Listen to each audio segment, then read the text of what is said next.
Hi, my name is Daniel Posney, and this is how to heal or how to move through the overwhelm in your life. And I'm kind of giggling to myself right now because, you know, as long as you could be doing something and then you get in front of the camera, put a mic in your hand, at least me, you start feeling this anxiety. And I've got all my notes in order. I'm totally prepared. I've been preparing this for months, and still there's this little thing inside of me that wants to go to overwhelm, wants to go to anxiety.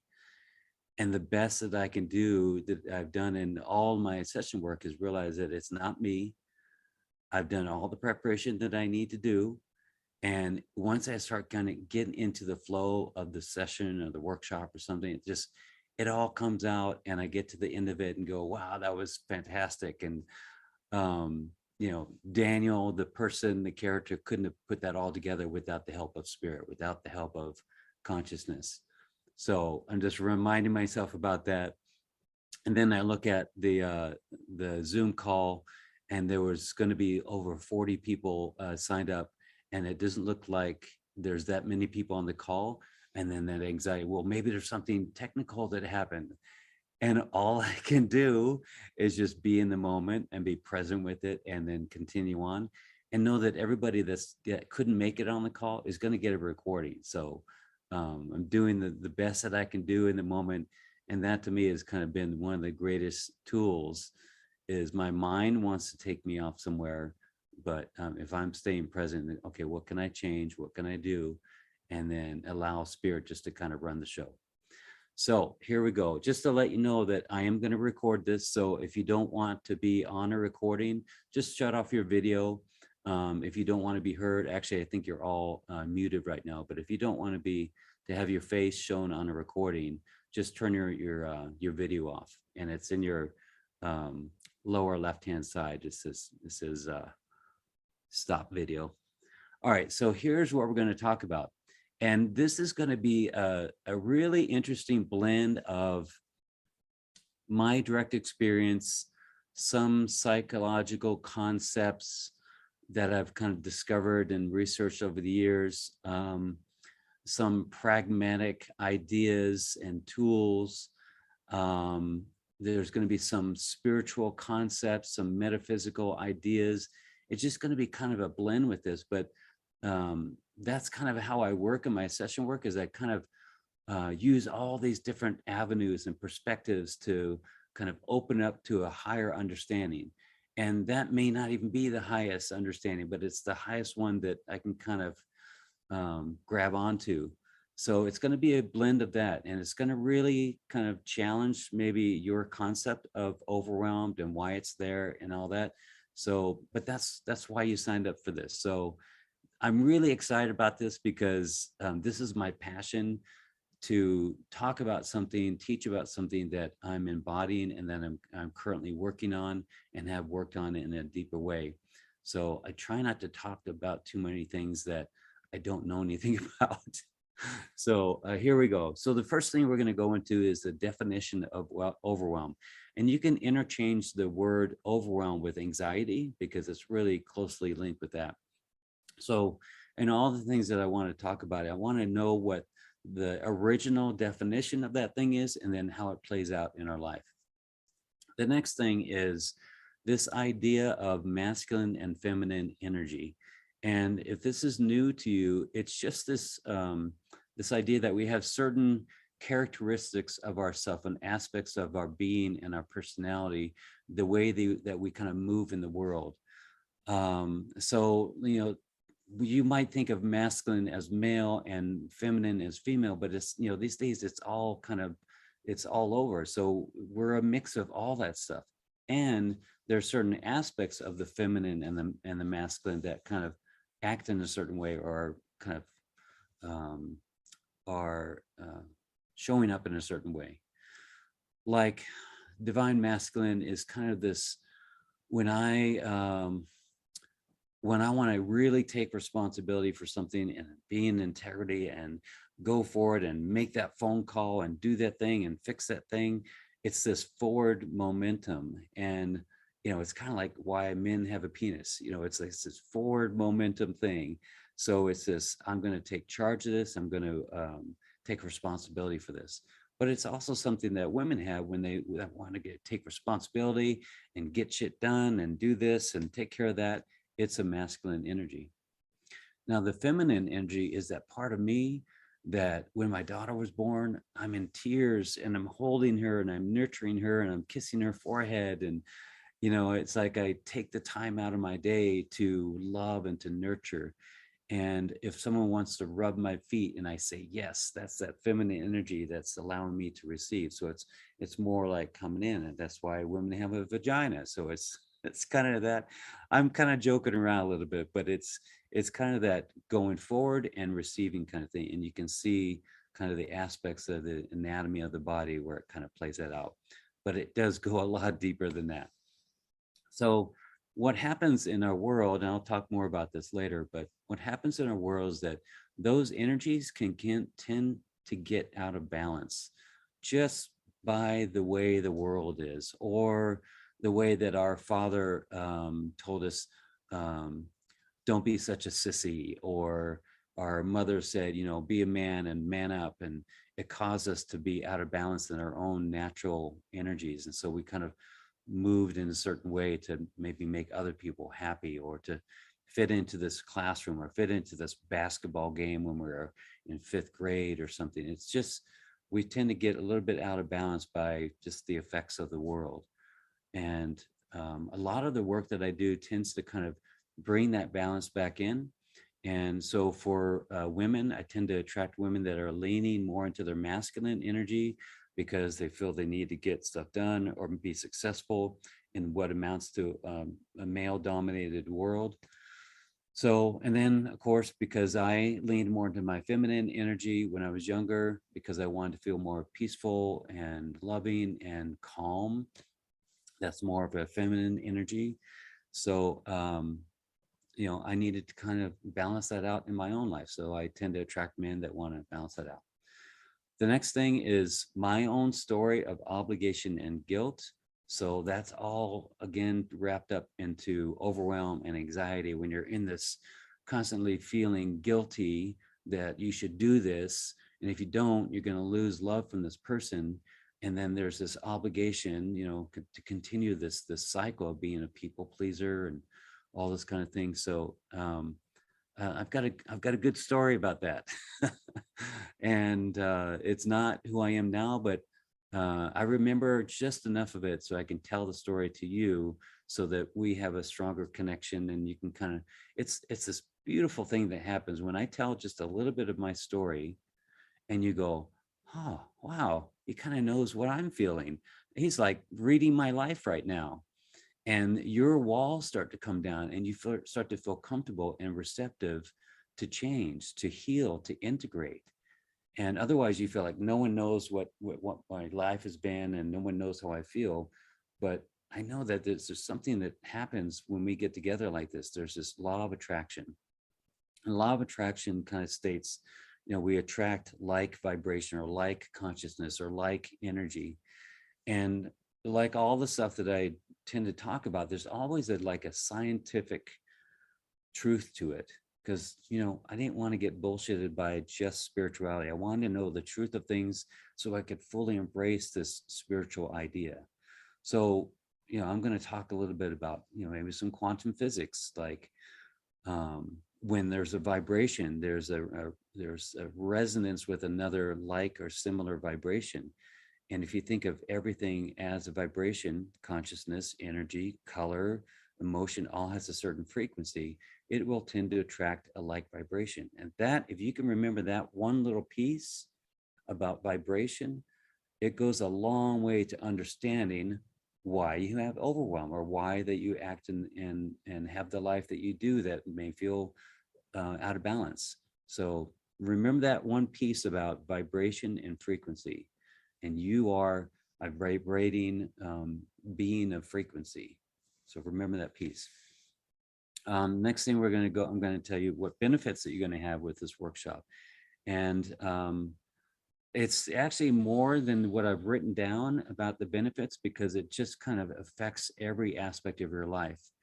When you move from going into a workshop or a counseling or a coaching or a therapy outside of just only speaking about this and feeling better about it, into the deepest understanding of why this keeps getting created, and some things that are unprovable but feel right and feel truthful to you, when you get into that kind of place, wow, it feels so empowering that I've been living this life of overwhelm and guilt and obligation and not trusting and all this stuff, but there's a reason for it. And that thing I can shift. If only I could find out or imagine where originally it came from. That kind of, it takes a lot of the energy out of the whole thing. So we're going to get into that. And then I want to talk about the pain, because it's good to talk about the pain. It's good to talk about how this is causing suffering in my life, and but what it would be like to not have that pain and suffering in my life, because I always thought that, it's just this way and I've got to just have different things to help me deal with it or distract myself from it. But it's actually things that we haven't been taught that I'm going to share with you, that's going to really help to really, really shift that in your life. So then I want to talk about inner knowing. So inner knowing is kind of, the opposite of what creates overwhelm and anxiety. And it's not something that we spend a lot of time in, and we're not taught. It's not in our schools. Most of the time, it's not in our family and our upbringing, unless we go out and seek it. I've talked to just a small percentage of people that have this indoctrination and this teaching about inner knowing and intuition and, heartfelt living and all that stuff. And you go, wow, those people are freaks. I'm joking. I'm a joker.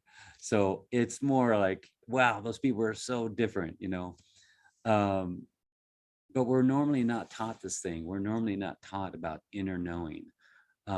We, at the most we might get is something like what I got, follow your instincts or follow your gut or follow your heart, but not much in-depth understanding of that and where that comes from and how to do that.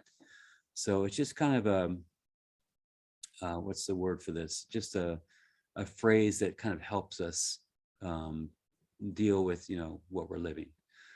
And then we're going to do a meditation that's going to really help you get a reference point of what it feels like outside of overwhelm, outside of anxiety, and outside of your own mind.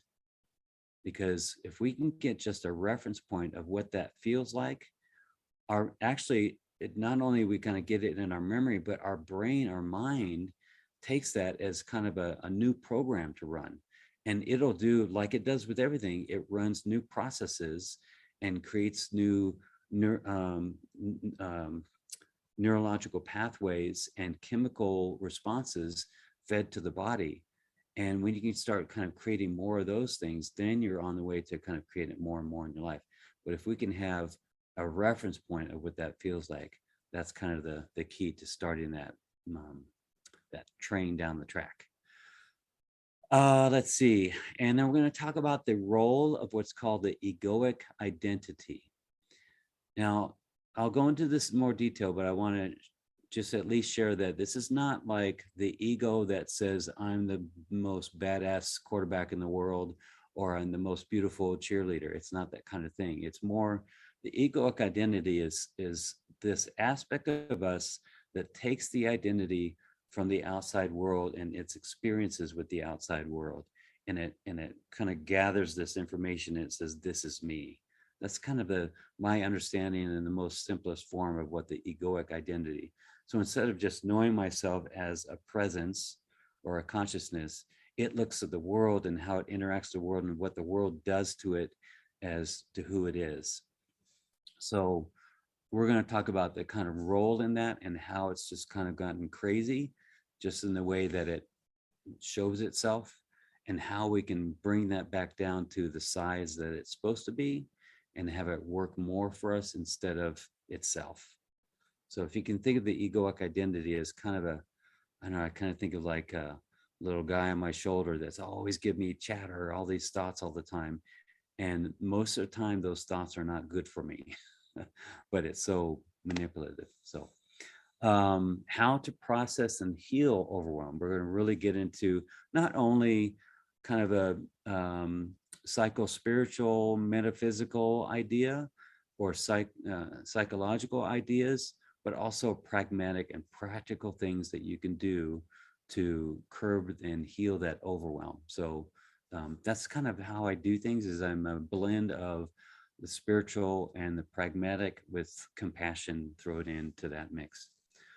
Also moving stuck energy, that if we could move stuck energy in our body, in our kind of in our field, it goes a long way to not feeling or not creating more overwhelm and anxiety. But what we tend to do is we kind of keep it all inside of us. And I can start to get like this vision of a scared mouse inside of a cage. And I start to feel that way. And sometimes that I'm just kind of reacting the best way that I can. But it's only because we keep all this energy inside of us sometimes. And there's so many great techniques that we can do to release that energy so that we can kind of get to a more centered, balanced place. So I've got some of that. Reevaluating your life purpose. You know, this needs to be talked about, because when we're feeling overwhelmed, when we're feeling anxiety, sometimes it's a signal that we're not in the right place. Relationship with someone else, a relationship with ourselves, a relationship with our job or our career. There's something that our body actually knows it's out of alignment with. So we need to look at that. We need to look at what we're doing in our life. Like when I was, I was a programmer for about 15 years. And there's a lot of anxiety and overwhelm in that. And I was smart, so I could figure this stuff out, and, you know, just give me a problem that you want solved and I can solve it.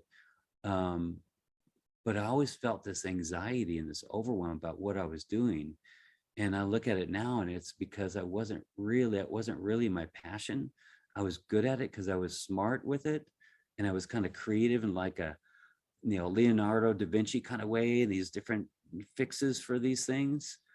But it really wasn't me. It really wasn't me and my truth. It was me and my head and my intelligence.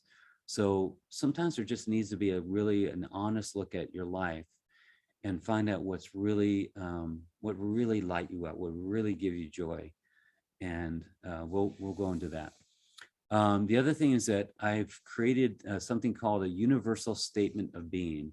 And this, I wouldn't be able to do 20 years ago, but I'm able to do it now. And it's just a statement of who I am in this really determined, confident, present, really speaking my truth on who I am and what I'm capable of, kind of thing. And not in a way that's, you know, just saying these affirmations that I hope will come true. It's really something that I've really spent some time with this, and it's powerful. And I want to share it with you later on so that you can kind of get into that feeling, because that's how it was shared with me. Someone said their statement of being to me, and I was like, holy shit, that's powerful. I wonder if I could someday say something like that. And it took me a little while, but, you know, you just kind of work with it, and you, it's a good thing to share with you. So, and then the last thing, I'm going to give you lots of practical tools, lots of resources and books and movies and videos and all these things, so you can kind of surround yourself with this and support yourself with these resources, and kind of back down from all the things that give you anxiety and worry and those kind of things. All right, so moving on here. So overwhelm is about anxiety, fear, inadequate planning or scheduling, and unhealthy boundaries. So when I really look at that, it kind of makes me think, really, is it about my inadequate planning and scheduling? Well, if I'm really honest with myself, there's a tendency sometimes for me to, I'll want to go for a hike, and I really want to go for a hike, but I want to do something on the computer, and I'm getting lost in the computer, and my my time for a hike is shrunk down and shrunk down and shrunk down. And I'm okay, just 10 more minutes, 10 more minutes. And then right as I'm on the edge of having just barely any hike time left, my wife comes in and asks me to do something because I'm there. I'm on the computer. I'm not doing too much. And then I get overwhelmed. Oh my gosh, you're feeding me too many things to do, or I was supposed to go on a hike. So that was my inadequate planning or scheduling on my part. I should have been better at sticking to my plan and sticking to my schedule.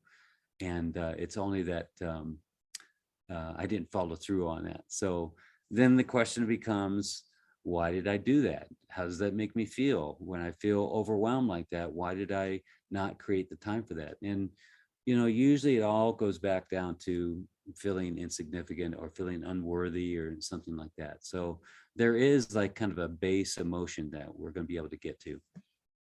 The other thing that's been said about overwhelm is it's an indulgent emotion. And what's meant by that is kind of, it's how do you explain it? It doesn't need to be felt, but when we feel this overwhelm, it's kind of this really, it's apathetic.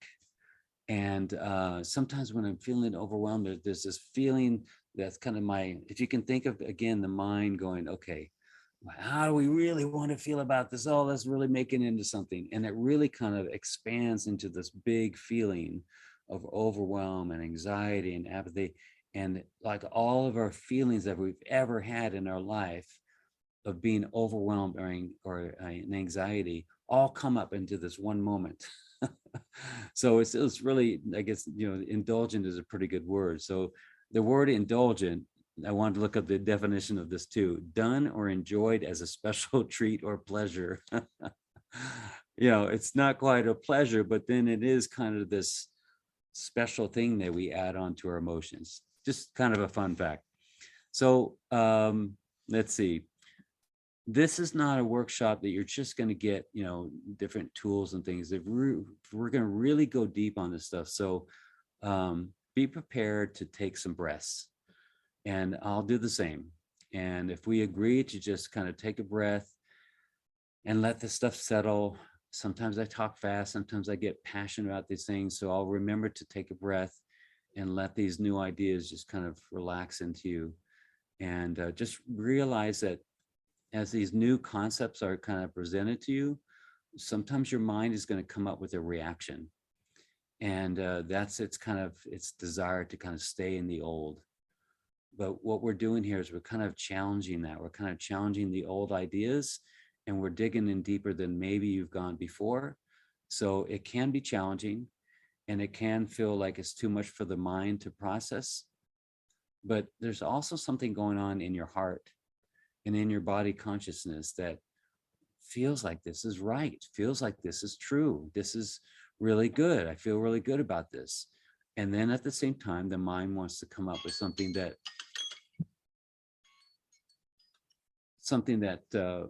counteracts that. It wants to go back into, yeah, but. So if you find yourself feeling, I know, Daniel, but, that's the sign that you can just let that just settle back down and keep on being open. Okay, here we go. We'll discover and understand, and then we'll feel, and then we'll shift. And we'll do it with a blend of compassion, pragmatic spirituality, psychology, and wisdom, all from my direct experience and other people that I've talked to.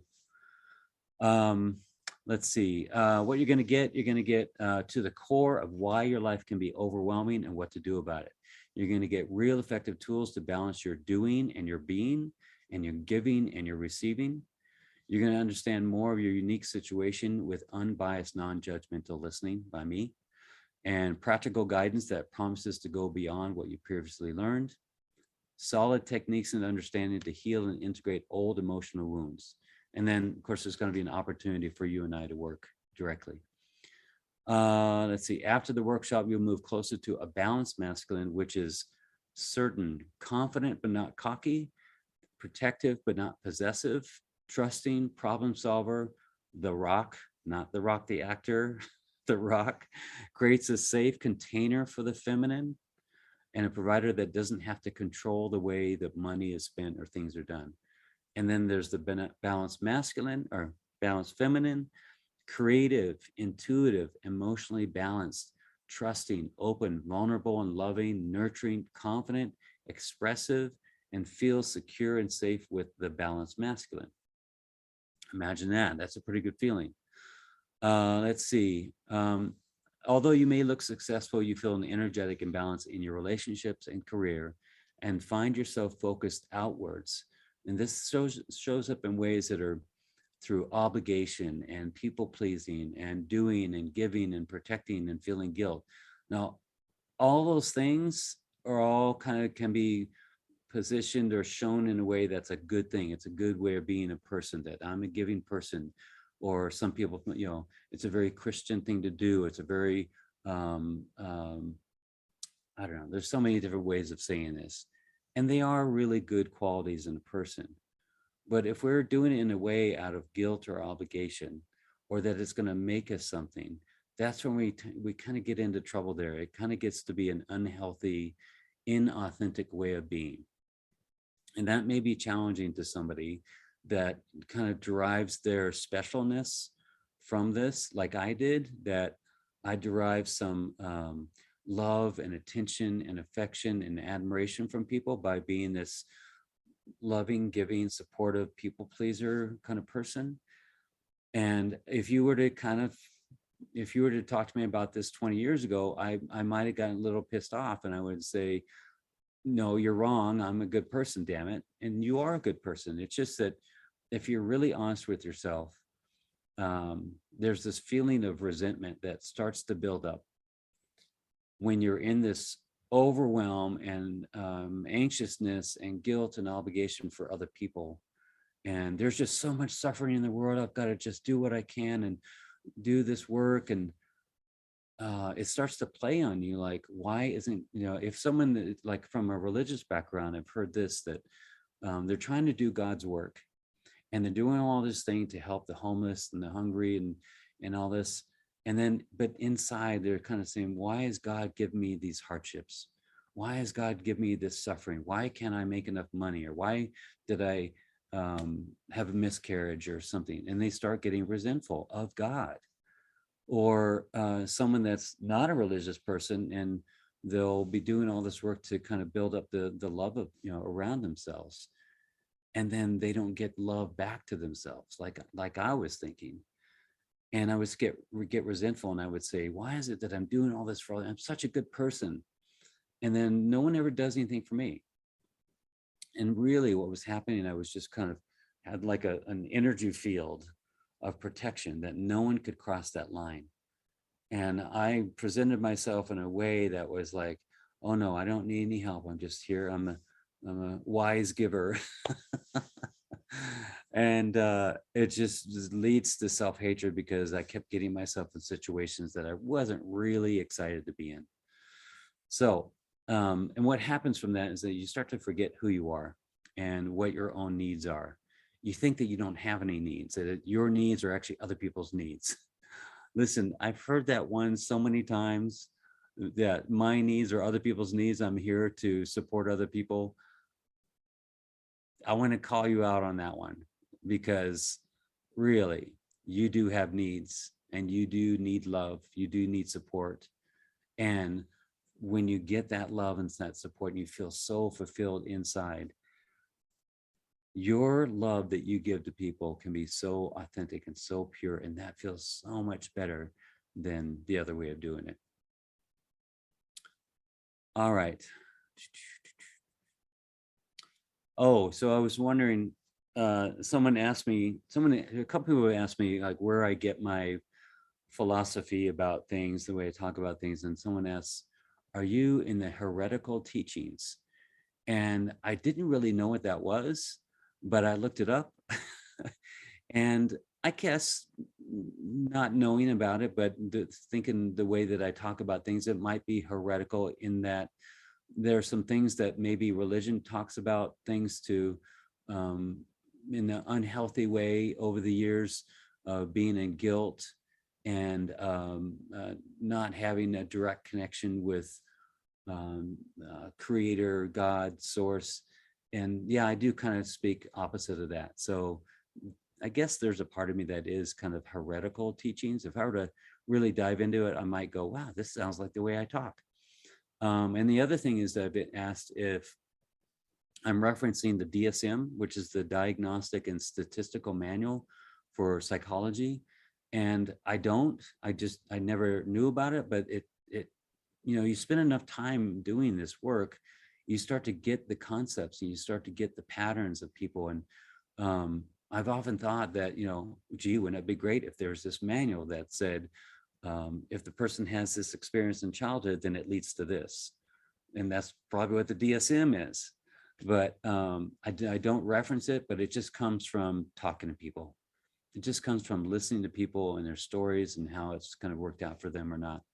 So, but I do know that, like, when a child has a father that is somehow not fully there, and the father is alcoholic or an addict, or just not there. Usually, if there's a daughter involved in this, she's trying to get his attention, trying to get his love, and a lot of times I see the daughter turns into somebody that leans more into her masculine energy, or does a whole bunch of stuff and is successful at everything, and that's awesome. And they go out into a man's world, into men's, male dominated industries, into IT and education and stocks and police force and military, and they kick ass. They do really well in it, at the expense of their feminine nature, at the expense of their creative, expressive, sensual, sexual energy. And that's what I run into a lot. And then on the other side, if a man doesn't have that loving, nurturing connection with his mother, there'll be some insecurities. There might be some porn addiction. There might be some seeking love outside by being a people pleaser and all those kind of things.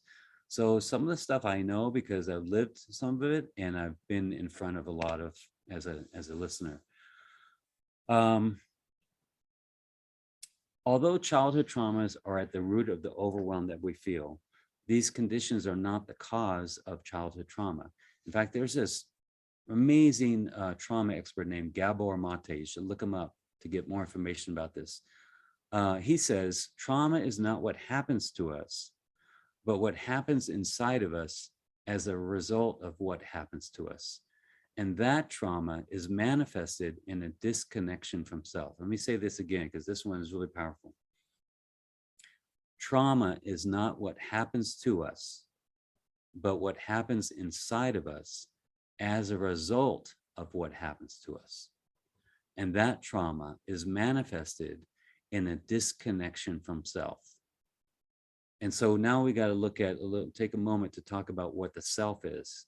So when what he's saying is disconnection from self, my interpretation of that is there's a knowing self.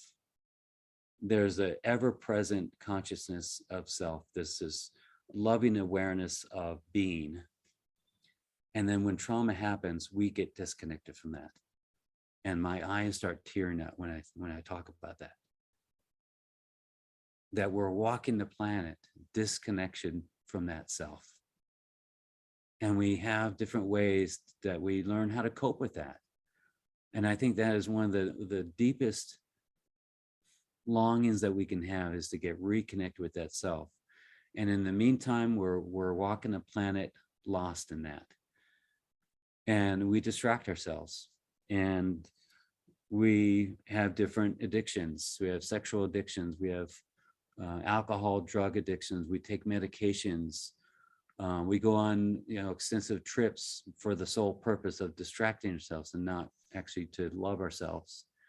We have all these different techniques to find a way through this disconnection that happened. And like me, I kind of put on a mask after that disconnection. I became kind of a different persona.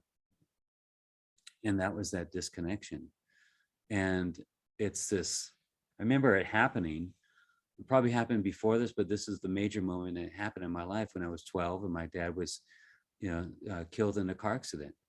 And it struck me so surprisingly that it just rocked my world, because he was the guy, you know, he was the one that was the balance of that masculine and feminine.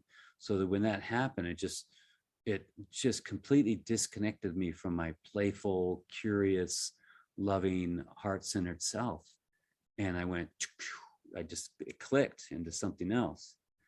So it's been a long time of trying to find that again, of that being reconnected with my original, pure, true self. So you might hear that term around as, you know, true self. That's the one that's there before the conditionings. Let me say this really clear.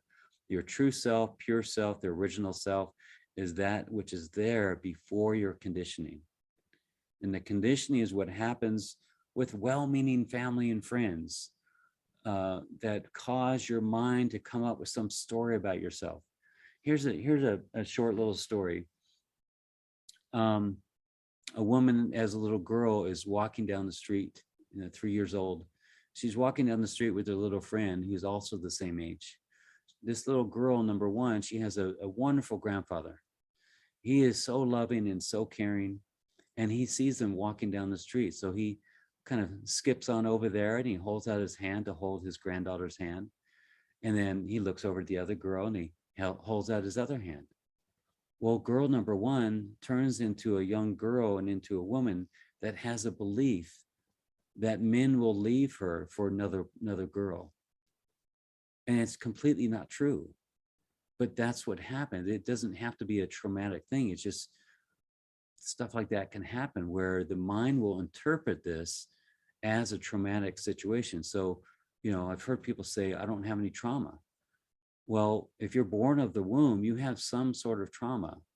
You know, if you've been walking down the street, enjoying your day, and you have a loving grandfather, you might have something that was perceived as traumatic.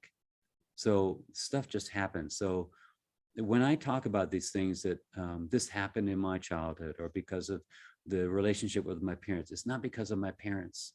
It's not because of me. It just happens. Like the conditions were right. The law of attraction took place and things came together in this certain way that caused this feeling from my mind. It caused this perception of my mind. And then once it launched into that perception, my chemical responses kicked in.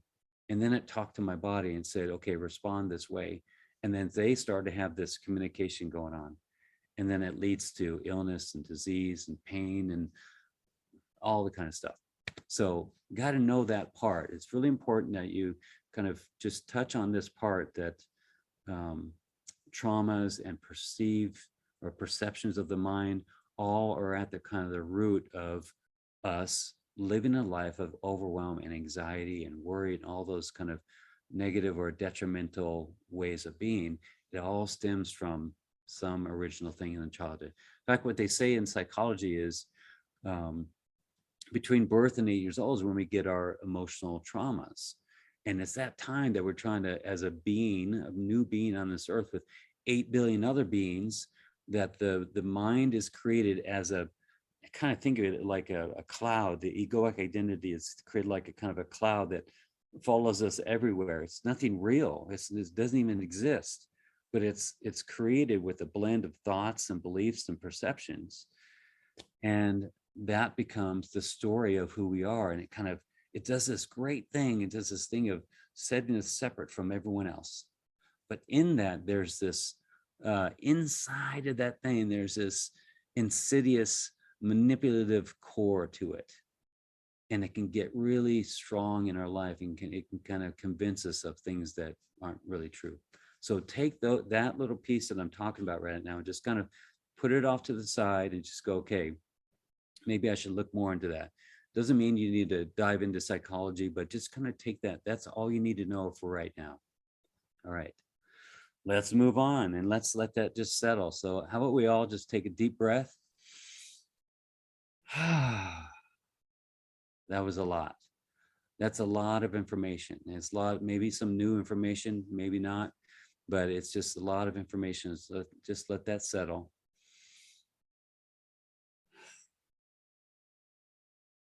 Thank you. Now we'll move on. All right. So my story. Let's go into my story.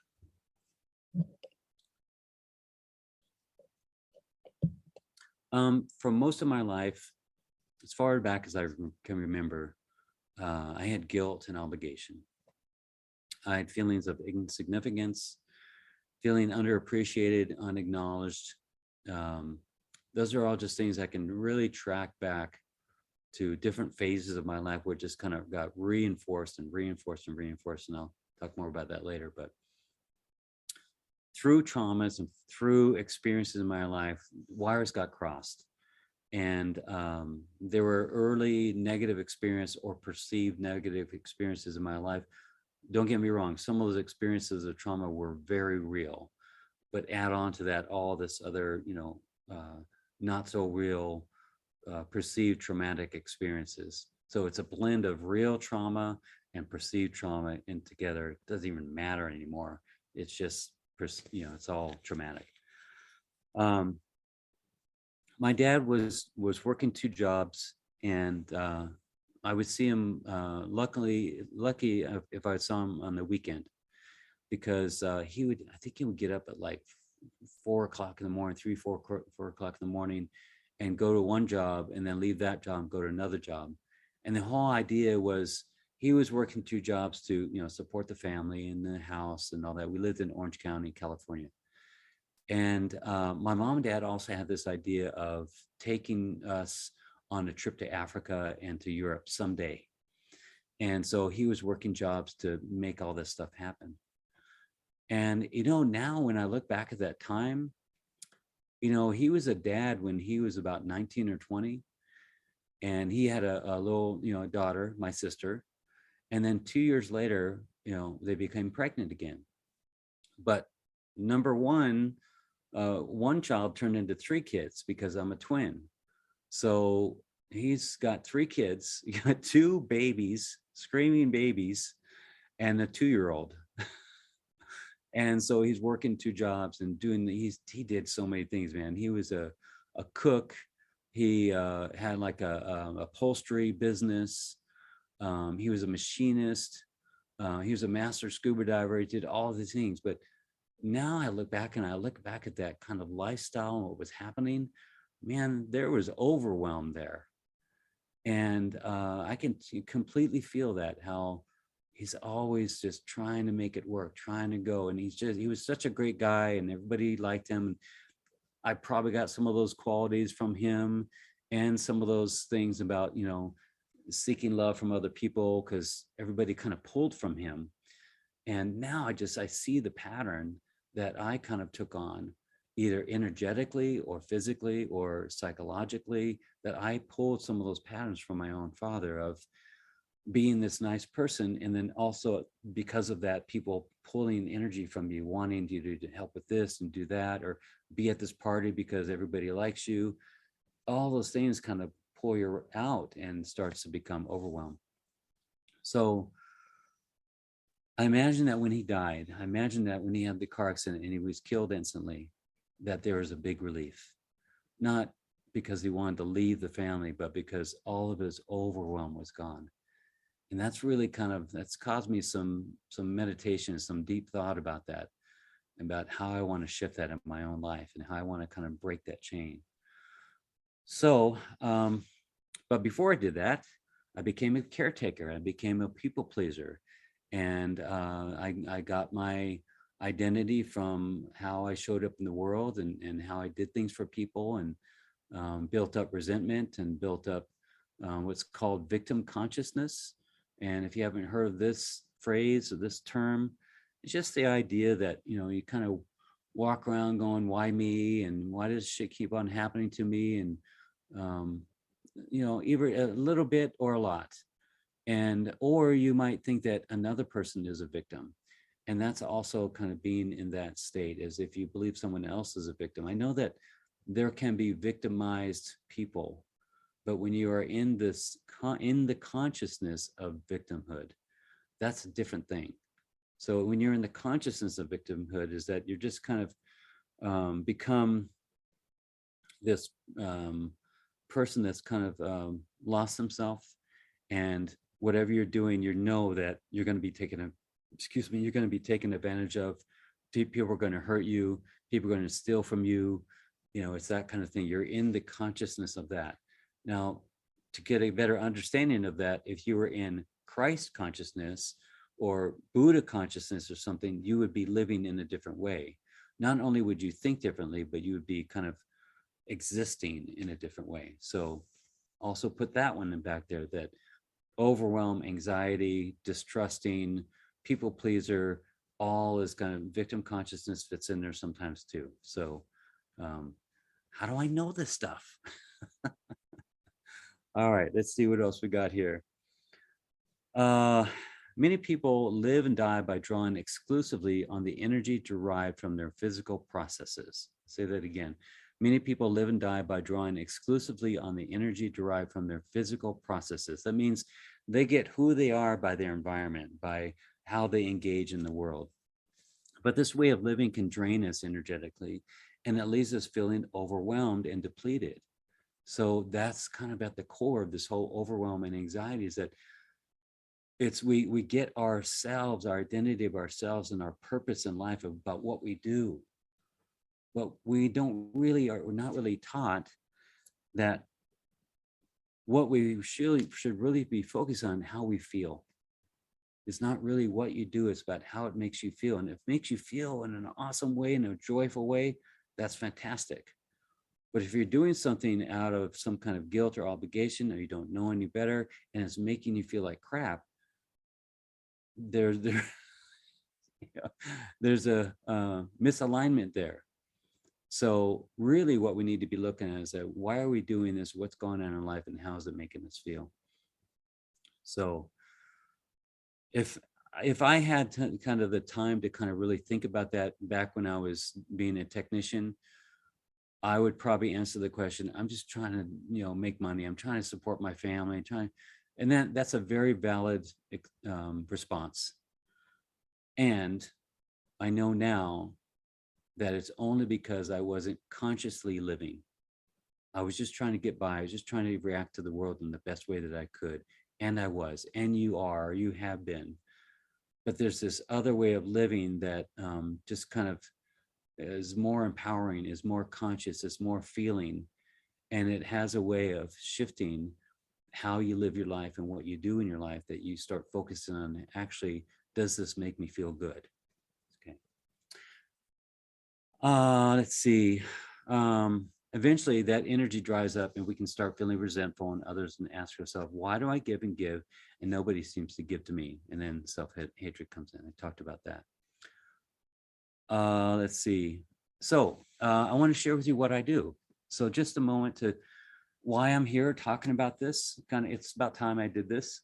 I've kind of over the years changed the title of what I share with people, what I do.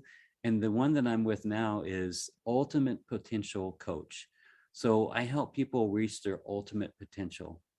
And I'm also a shamanic sound healer and a breathwork facilitator for over 15 years. And I'm a mix of pragmatism, knowledge, wisdom, and spirituality. So another way to say it is, I'm a catalyst for emotional, physical, and spiritual healing, to cause others to live more authentically and in alignment with their soul. And it feels really good to say that I help other people do that, because that's really what I've done for myself, is that I was really out of alignment with my soul. I was in integrity with other people, but not in integrity with myself. And again, that taps right back into overwhelm and anxiety, is because I'm not feeling in integrity with myself. These emotions and these feelings and the body pains and all those kind of things are all tapped into, that you're not in alignment with yourself and what's happening. And as a side note, I worked with people that have had Lyme disease, autoimmune disorder, stuff like that, it's really, when you talk to them, they're in some sort of relationship, whether it's with a person or with a career, that they're not in alignment with, and it's not really utilizing them the best in their natural way of being. Like, I was working with a woman that was an architect in Manhattan, and now she's like a teacher for business women goddesses, helping them tap into their goddess energy. So you can imagine here she's in here like complete freedom and full expression of this very sexual, sensual, expressive, creative woman who just loves to be in this energy, and then take her and put her into a male dominated architect world in Manhattan. So you could see how the body is always trying to communicate with us. And when we listen to the body, it's always trying to say, something's not right here, something's not right. And that autoimmune disease, if you can think about it, it's the body attacking itself. So look into people like Louise Hay or Yvette Rose. Louise Hay wrote a little book that we have. It's called Heal Your Body. Another book to read from Yvette Rose is called Metaphysical Anatomy. And it's a Bible. I have it right on my shelf here. And it just kind of talks about all the emotional connection with illness. So overwhelm and anxiety leads to things, illnesses and things that are caused by stress and worry. Your parasympathetic nervous system is not functioning properly. What's the other one?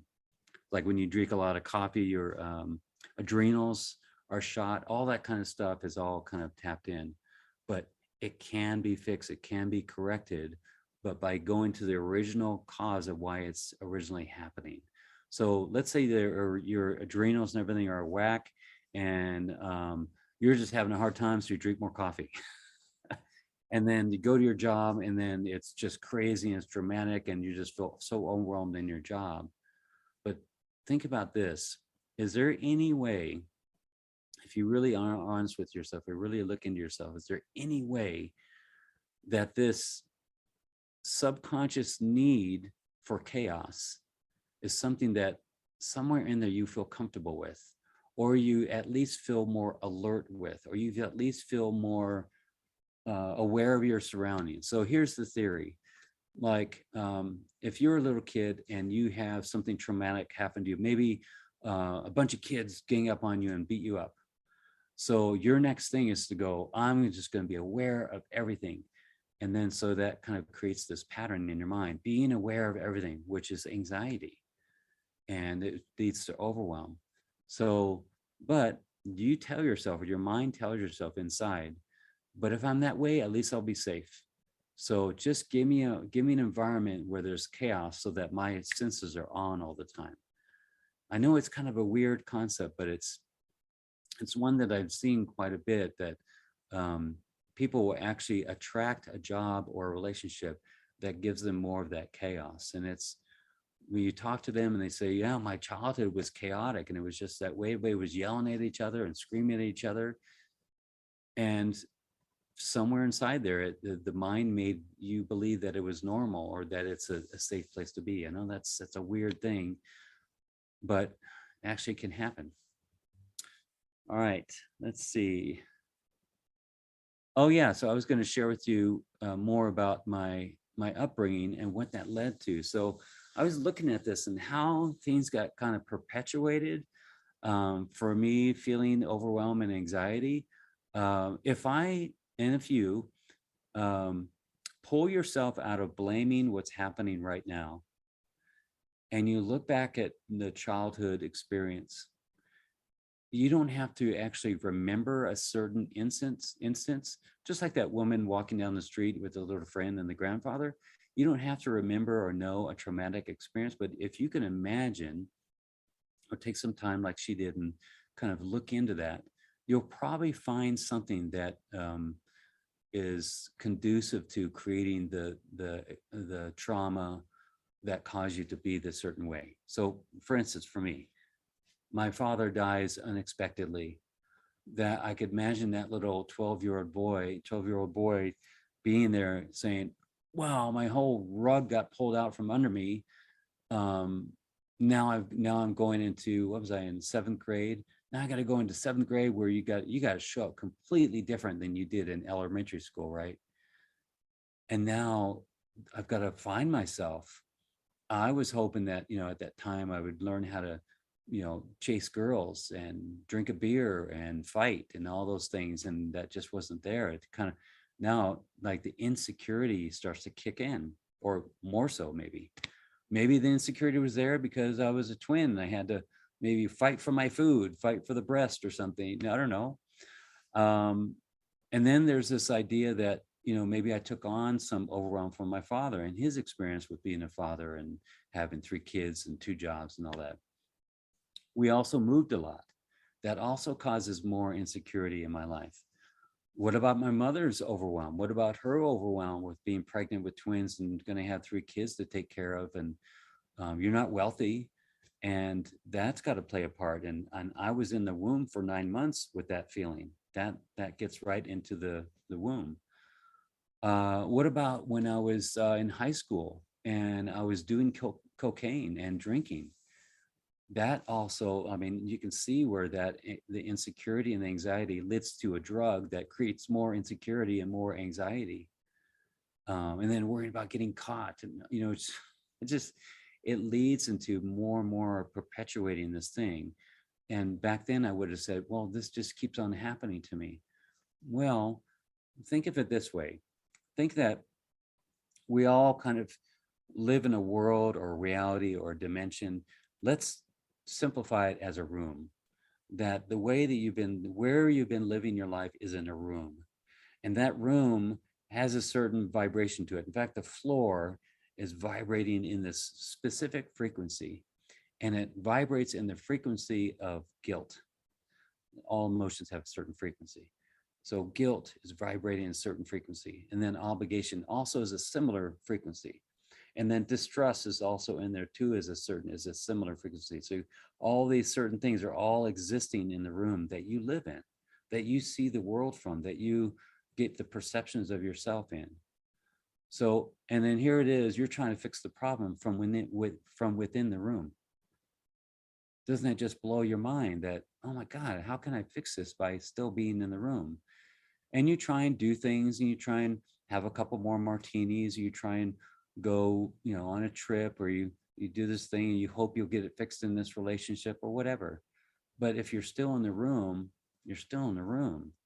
So now put yourself in a hot air balloon, hovering in that frequency, because the sandbags that are attached to your hot air balloon are filled with all the limiting beliefs and all your experience and all your conditioning of your life. And that's what's keeping you held down in that frequency of that room. Then imagine that you go and you discover these things. You look at where they came from, and you start to understand them. And that's like cutting the ties of those sandbags, and they drop down to where they belong in the room. And then your hot air balloon starts rising up into another room. And maybe it doesn't rise high enough to be like fully enlightened being, but it does remove yourself from that room. And still you're close enough to know what guilt and obligation feels like, and what overwhelm feels like, what anxiety feels like. But you don't exist in that the whole time. You kind of trickles, it kind of floats up to your balloon every once in a while, but it doesn't pull you back down. And that's the cool thing that I realized about my life, is that I remember what those feelings felt like enough so I can connect with you, enough so I can be empathetic with you and be in compassion with that feeling. But it doesn't take me down anymore. So, so when I was, when I was 19, 20 years old, I joined the Navy. And God, that's such a funny thing that I would be in the Navy, in the military, someone that, detests authority, that I would be in the military, but I was. And it just really out of my element, not really wanting to be there, but loving to be out on the ocean on a ship. It was 5 years, and I was on 2 different ships, one ship on the East Coast. So I went to the Mediterranean. This is all back in the 80s. And then I got another ship on the West Coast. Now I was in the Pacific, in the North Pacific, chasing the Russian submarines and fixing stuff, and just being out at sea for 6 months at a time. And I really loved that expanse of the space of the ocean. When there were storms, when there were 35-foot seas, and I'm hanging onto the rail, and I'm loving being out there. It was a really fun time. Everyone else is down below getting sick, and I'm out there on the rail loving it. And it makes me wonder if in some other life I'm some adventurer traveler on a sailing ship of his own, that kind of thing, and loving that. And it's all kind of coming back to me. But there is that part of me that loves that open space and loves the ocean. And so what did I do? I went into a job that got me into a cubicle. I went into a job that got me into an enclosed space. And, if you take, the country boy and you put him into the city, into the cubicle kind of thing, you're going to get some anxiety. And, but I just found ways to deal with it. I would get a triple mint mocha frappuccino. I would drink 3, espressos and have a chocolate chip muffin. I would eat lots of sugar. And then afterwards, I would have a couple martinis or gin and tonic, all these things that kind of just, everything was just adrenals on max load. We moved around a lot when I was a kid. Let's see. Then there's this thing that happened when I lived in Santa Barbara, on the outside looking like a beautiful life, triathlons, beach volleyball, surfing, martial arts, partying. It seemed like a pretty darn good life. In fact, I was married to a multi-millionaire for a little bit, and she was beautiful. And even that just played into the story too. Wow, you're living the life. But my soul was kind of shrinking in my body. And it was kind of like, I knew this was happening, but I guess this is life. And I hope something or someone rescues me. But you just keep on pushing on and doing what you need to do and thinking that it's all normal because that's what everyone else is doing. So you might as well just stop your complaining and keep on living. And I did that for a while. But it kind of blew up. And I got to a point where went through divorce with my first marriage, went to a time when, my kids kind of left my life and couldn't get back with them. And then I just kind of disconnected from my job and the way I was living and went on this other track and started to find myself in more of a shamanic living philosophy, native wisdom, powwows and sweat lodges and drum circles. And just that was really kind of opened me up and, started to find myself more. I started to look within. I lived on a 4,000 acre property north of Santa Barbara, where I lived in a little tiny home for 3 years, and a lot of meditation, a lot of finding myself. And then I left that and I went on this 2,000-mile bicycle journey, more finding myself. There was a lot of kind of extracting myself from the way that I was living. And I started to get less and less overwhelmed and anxious. And I started to kind of open up and started to find my heart again and find that little Daniel that was inside of me. But I needed space to do that. And that's one thing that we don't really give ourselves a lot of, is that space to kind of find that. But that's really imperative that we give ourselves that. And it's not just going on a cruise or going on a trip. It's actually consciously looking into yourself and doing what they call self-inquiry or self-discovery. And what that is, it's just kind of, you look at the thoughts and beliefs that you carry as they come up, or just look at them. And then you start asking yourself questions like, where does that come from? Why do I feel that way? Why do I feel that I'm not worthy? Or why is it because of what my father used to tell me? And, you start doing it yourself. And lo and behold, it doesn't take very long, but you start to get insight into yourself. But the added step is to work on it. It's not just to discover, but actually to work on it. And you work on it with someone who kind of knows this process.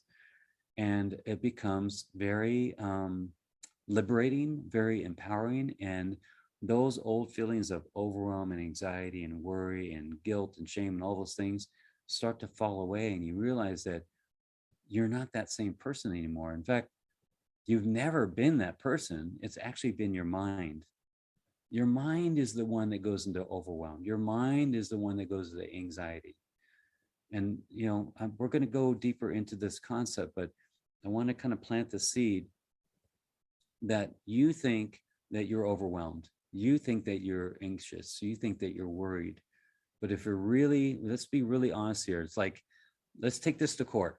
Let's go into litigation with this. Is it really you, the awareness, or is it you, the mind? It's you, the mind. You're the one who is aware of it. I know that might be a new concept for you, but think of it this way. As I hold my two hands in the air, one is the hand of awareness, and the other one is the hand of egoic mind or egoic identity, and the thoughts and the beliefs and the fear and the worry and all that stuff. You're aware of it. As those feelings come up, you're aware of those feelings, and you've kind of married yourself to the two, and you called it me. So this process is just kind of pulling yourself out of that and looking at that relationship that you had and pulling apart from it and still noticing it, but you don't feed it anymore by saying, I am so anxious, or this, I'm just, I have a problem with this. It's really your mind, and that you've identified too much with it. So we'll go more into that. I know that's a pretty deep subject. After the bicycle journey, I realized that I was a sensitive empathic. So a sensitive empathic is someone that is very sensitive to energies and emotions, feelings, and they feel from empathetic means that they feel other people's energies and emotions. And on the one end, it's kind of it's so hard to feel the emotions of other people. But also, that's a good thing too, is that you feel the joy of other people and the joys of the world, and that kind of, it's really kind of a real opening feeling of the world in your life. So it's got this, it can really take me down of being so sensitive to feel these things. So we can talk about that more too, but it's really a sensitive empath needs to really have strong boundaries. They really need to know what their needs are. They can still be sensitive and feeling and have emotions, but they need to make sure that they are, really taken care of first. So I can talk about more of that. The other thing I've done is I've taken a 3,000-mile motorcycle journey. In fact, I think I calculated I've probably ridden over 100,000 miles on a motorcycle. But this one journey really helped me go from Sedona and a loop up through Washington, Oregon, California, back to Sedona, and find myself. And that's one thing that, I don't know, my astrological sign or my being a sensitive, I as a person need space to find myself. And I love being with my wife, and I also love being alone. So someone like me, if you're that kind of person, you need to make sure that you have space and that you have this time to take care of yourself. So you always giving to people can have a detrimental effect on you. I was coming up with this thought. I'm not entirely sure that we need to heal. I know that, I promote that idea that we need to heal. And I'm not really sure if that's the highest truth, but that's the reality that I live in. The reality that I live in is that we need to heal. I need to heal, or a better word is I need to integrate my childhood or my past traumas, or however you want to say that sounds the strongest and most empowering to you. On the other hand, I am not even sure that I'm actually here. I'm not actually sure that I'm here in this world, just like the feeling that I have when I'm in a dream. In the dream, I feel I'm there, but I'm always just the dreamer. So I know that's getting kind of deep. But I do know that we feel better and we create a much happier life when we heal and when we integrate our past life experiences and our traumas. So if you want to get really spiritual, philosophical about it, we probably are not here. We probably don't need to heal because we never left pure source energy, and we don't need to do anything. And we're here in this physical body, and it hurts sometimes, and it's an emotional place that we live in, that we're dreaming, and it has an effect on our reality that we're experiencing. So in order to have a better experience, a more alive, aware, awake, conscious experience, it's that healing that takes into consideration compassion and empathy, and realizing that there's these things that are playing out here in our lives. And when we kind of open up to that stuff, we just open ourselves to more joy, more enlivening experiences in our life.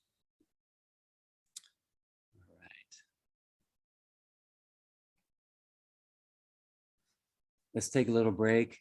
Take a nice deep breath.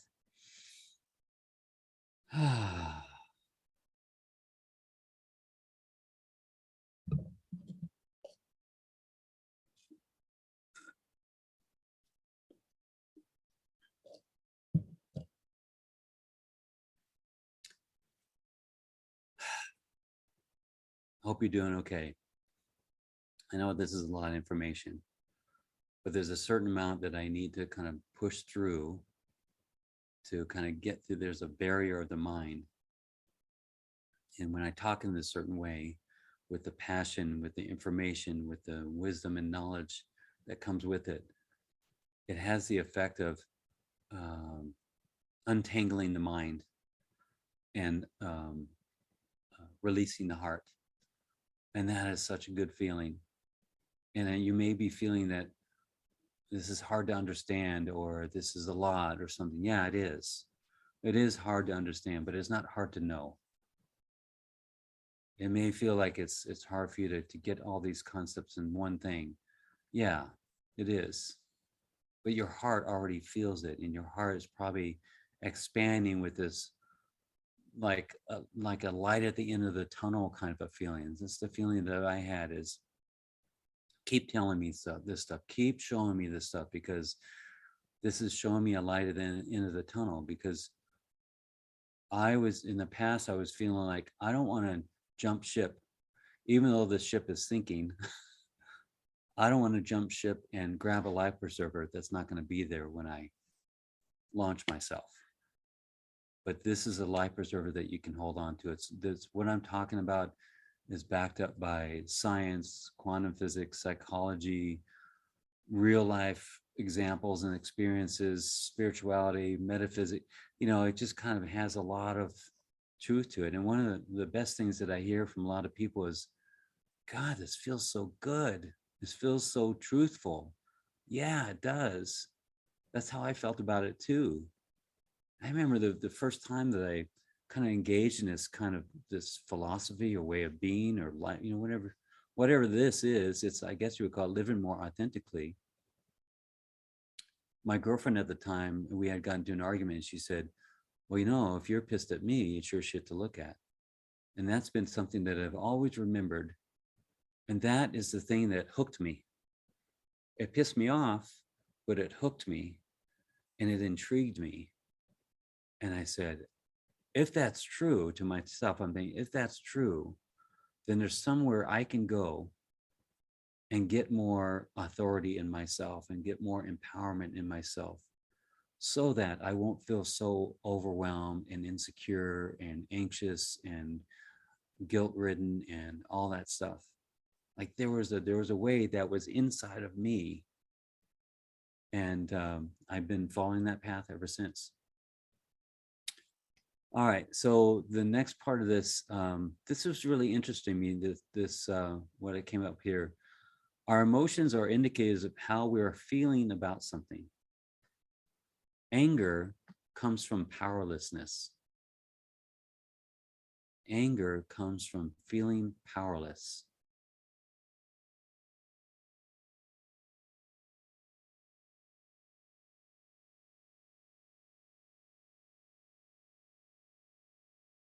Think about that. You feel powerless. You're in an argument. You have a choice. You could feel more powerless and sink into a ball and go further into victim consciousness, or you can get freaking angry. And that's kind of a step out of that.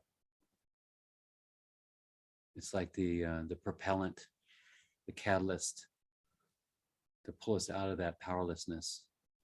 So it can really be an effective tool, not a way of being, but a tool. Anxiety comes from feeling off balance. Anxiety comes from feeling off balance.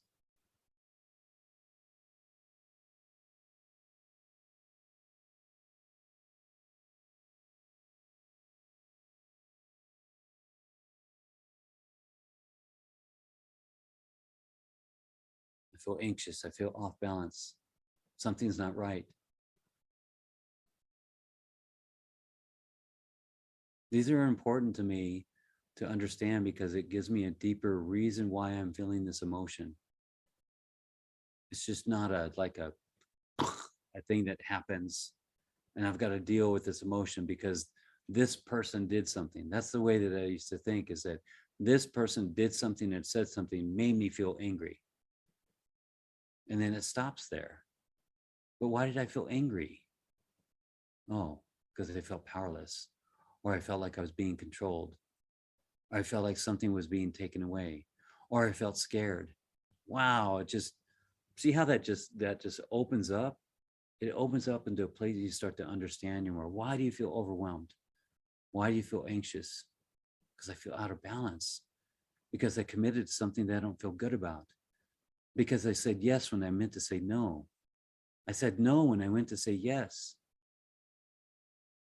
Because I'm into my mind, and I've allowed my mind to make my decisions for me.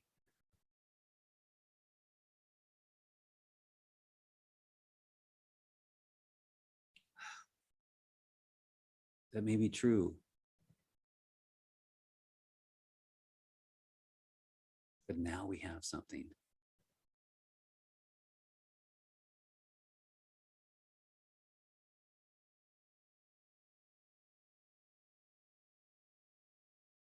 Fear comes from what you care about. Fear comes from what you care about.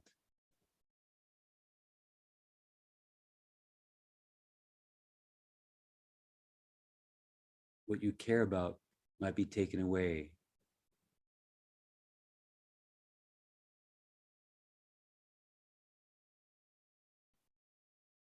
Apathy comes from being overextended. Apathy comes from being overextended or overwhelmed.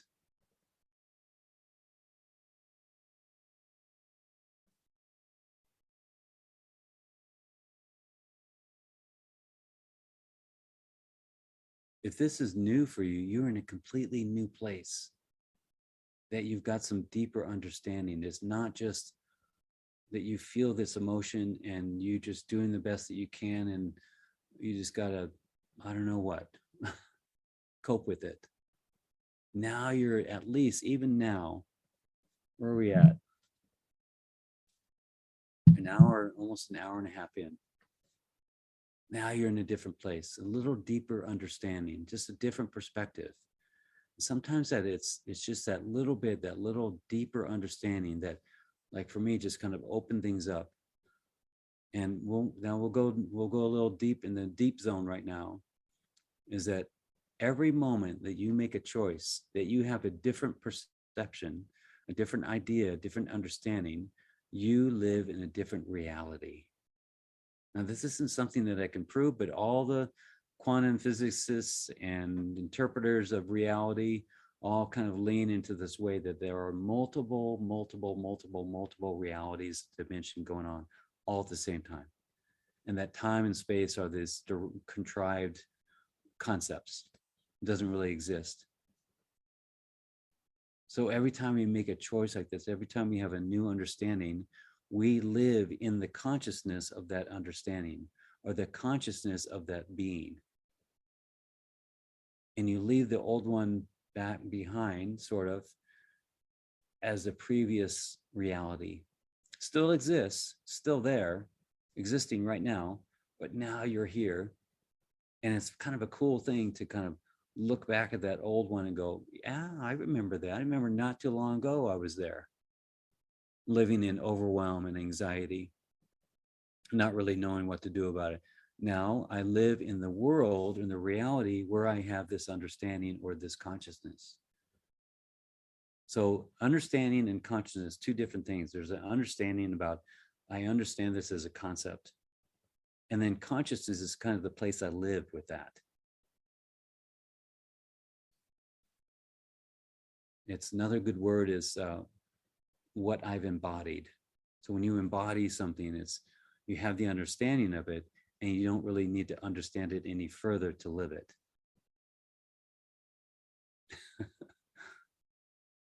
So you're embodying this consciousness.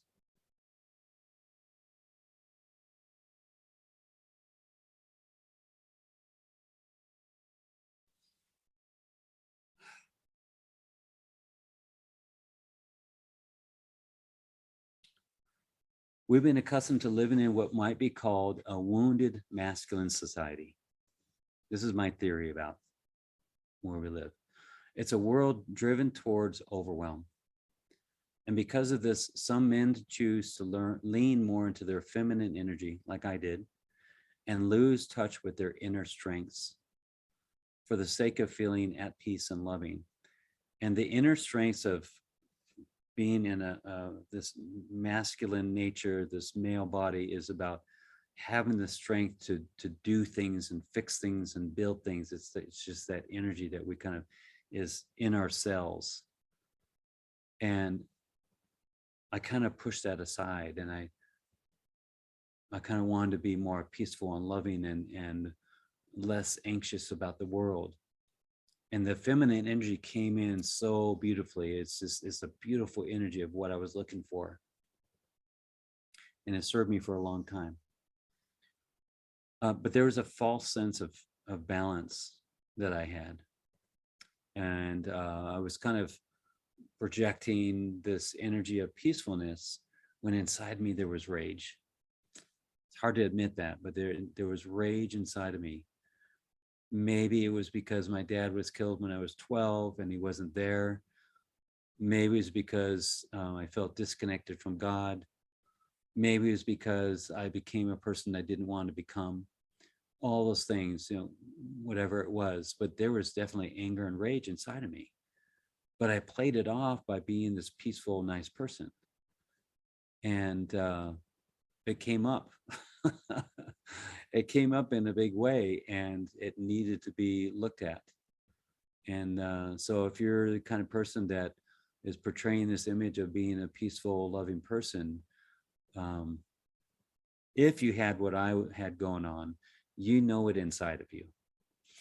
Yeah, you know it inside of you that you hope no one finds out, but there is someone that knows. Source knows, creator knows. And that's a hard feeling, knowing that I'm not bullshitting anyone. So women who live in this wounded masculine society, which is basically boys that have been running the show that don't work on their stuff, that just kind of control everything, and it's their way.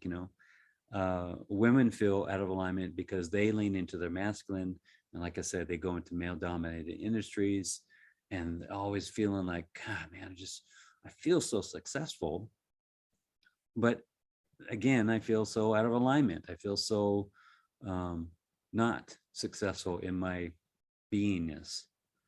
And so I tend to attract women that need more support in moving more into their feminine nature.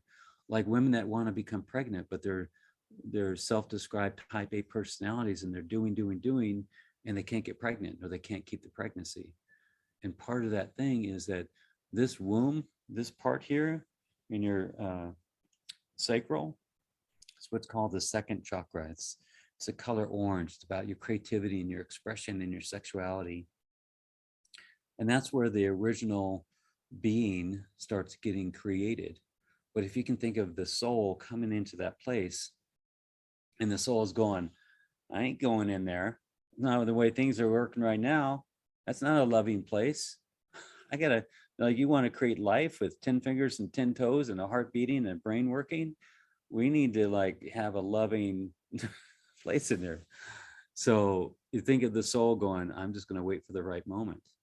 And, in that masculine energy, you can't make that shit happen. You can't force life to create like that. So a lot of women will come in, they'll want to engage in different processes and understandings and experiences that awaken their feminine energy. So it's a whole different topic for another time. But one of the things that my wife does is that she does a womb healing for women. And that's been really powerful, is healing the ancestral wound of the feminine.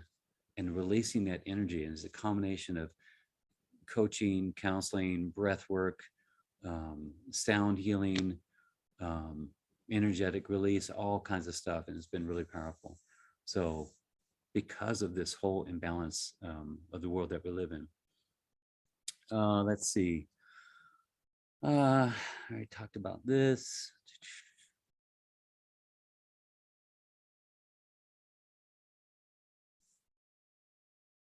A lot of times people who feel the most overwhelmed are caretakers or people that have a low value of self-worth, or both.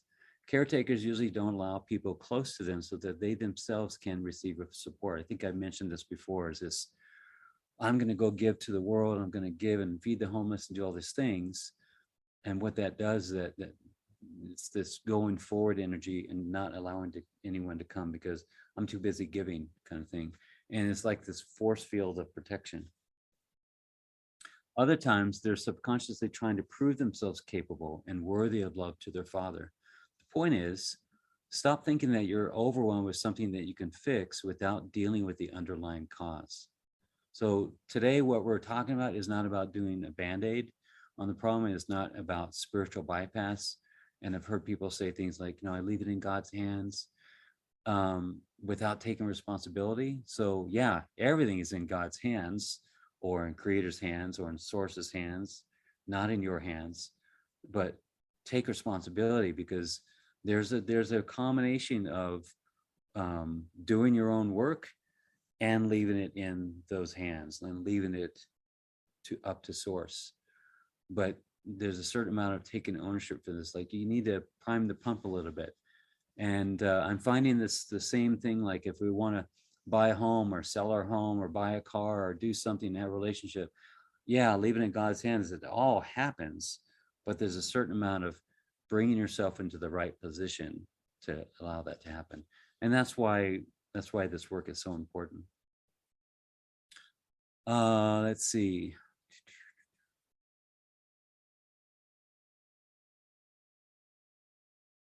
Oh, you might say that I'm just a type A person. This is just me, and I just get overwhelmed because I'm a type A.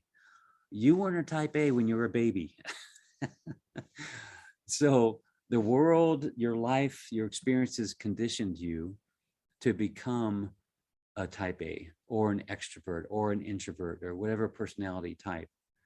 And yeah, there's probably some in there that comes from the womb, comes from energetic inheritance from the parents, comes from past life, or parallel lives. So yeah, there's some in there too. But your need to be a type, there's a need there. There's a drive to be type A, and it all goes back to not feeling comfortable with being still, not feeling comfortable with being present with yourself. And so, this is just who I am. I'm type A, so I need to do. But one of the things that type A personalities are tied into, and this is from Dr. Gabor Mate. So he explains the 3 different personality types: type A, type B, and type C. So type A is the person that's go, got to do all these things, keeps himself really busy and stressed out. And they're in more alignment, I don't want to say that you create this, but there's in the same room of heart disease and stroke and those kind of things that are stress related. Makes sense? And then type C personalities are the ones that don't really have a great self-worth or self-love to themselves. And they're always given to other people, and they don't really think about themselves too much. And they're more in the same room of the cancers and the autoimmune and stuff like that, kind of that attacks the system from the inside, that kind of stuff. So the type B personality is the one that's more balanced in their doing and being. Okay, so that's just the more healthy outlook on those different personality types. Let's see. So the type A personality, maybe you were in a childhood where you were the one who took care of everyone. I've heard of that one a lot too.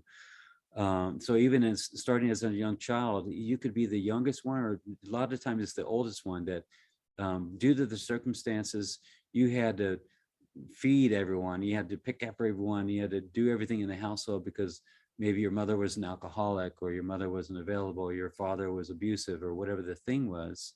And then it caused you to take on that role.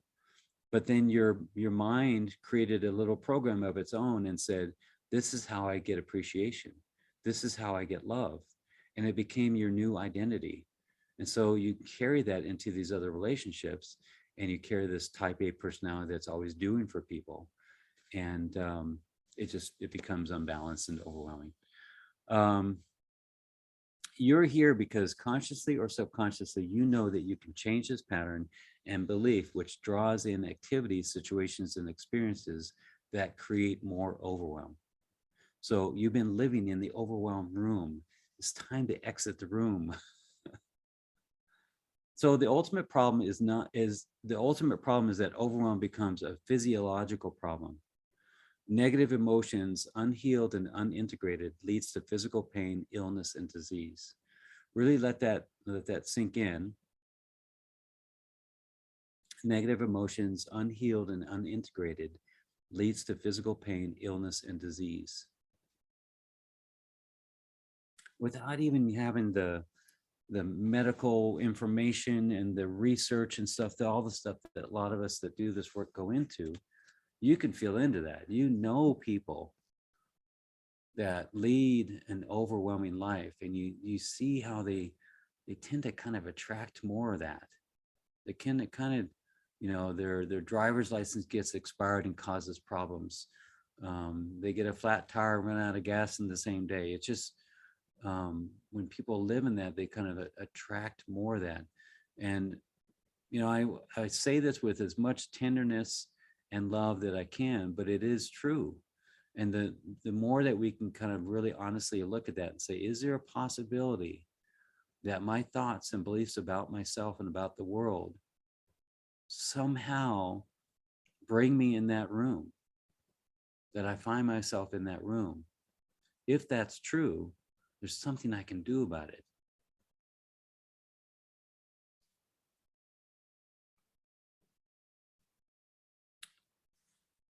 All right, just check in with yourself, take a deep breath.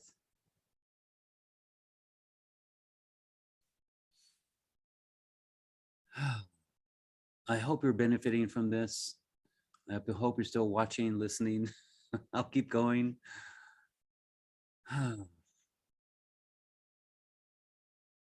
Next part is we're going to go into alignment with inner knowing.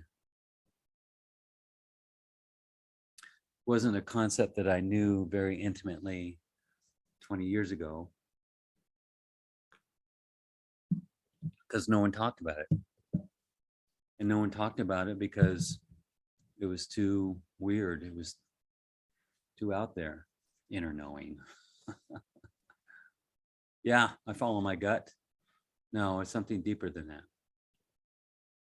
So what comes with overwhelm is a lack of healthy boundaries of self, who I am, where I end and the other person begins. Not protective boundaries necessarily.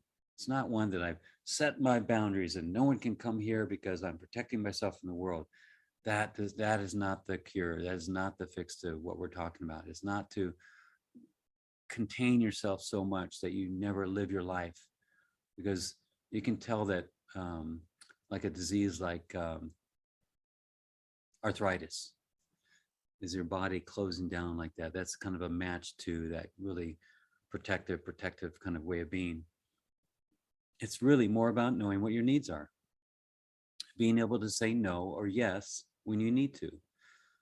Overwhelm is not being connected or aligned with your inner knowing. And alignment with inner knowing is paying attention to those little signals, intuitions, and feelings that lightly knock on your door of your conscious awareness. So, it's always hitting us all the time, these little feelings, and the person's going to call me right now, or I feel that the color of this is going to be yellow, or, that kind of thing that we kind of brush off. And then we go, wow, I knew that. And we just get to practice those and start to feel better about your trusting yourself, because you feel better, you'll get more practice at feeling, knowing, intuiting, and those signals. And then once you start feeling better about trusting yourself, you start trusting the world, because you feel more connected with this kind of energetic flow of the world, and how you're a part of that. But when we're in our mind and we're not connected with our inner knowing, it's kind of jerky. It's kind of, it doesn't really flow in that kind of way. And we're relying on our over anxious, over analyzing mind to guide us. And that is a crazy place to be. So it's just a practice of getting more into how this feels. And over the years, I've just gotten better and better at feeling, so that now my intuition, when I'm working someone's really strong, I can kind of feel, it's hard to explain. I feel the energy of it. I feel the theme of it. I feel the program that's been created, partly because I've probably lived some of it. And then I can also feel about this person, what's going on. And it's just come from practice. And, you know, again, 20 years ago, I would not know what the heck you're talking about. And I would be more logical. But as a kid, before I got conditioned by the world, I would be so into that because it felt so natural to me. So there's a past teacher named Krishnamurti, and he calls himself, we call himself J. Krishnamurti. I think there's a couple Krishnamurtis out there at least.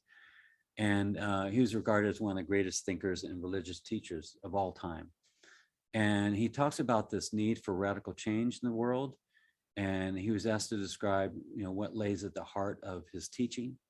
And he said this: truth is a pathless land. Man cannot come to it through any organization, through any creed, through any dogma, priest, or ritual, nor through any philosophic knowledge or psychological technique. He has to find it through the mirror of relationship, through the understanding of the contents of his own mind, through observation, and not through intellectual analysis or introspective dissection. He also is attributed to saying, it is no measure of health to be well adjusted to a profoundly sick society. Love that one. It is no measure of health to be well adjusted to a profoundly sick society. Look at the world that we live in. Look at what we say is normal. Look at what we find on TikToks and videos and what people are doing and how they're looking, and wow. And we're supposed to fit in that. That is an anxious place to be, to fit into a world like that. Now look at your ancestors. Now look back at how your ancestors lived. Yeah, there were still tigers and lions and bears to be, you know, worried about, and that kind of thing. But for the most part, there wasn't this layer upon layer, a layer of illusion of being that we are supposed to fit into. And that will create anxiety in anyone. You look at the world, and it is, from the outside looking in, this is an overwhelming, anxious place to be, looking at it from that place. And somehow we make it work. That to me is like kind of a credit to who we are as humans, and we still make it work. It's pretty amazing.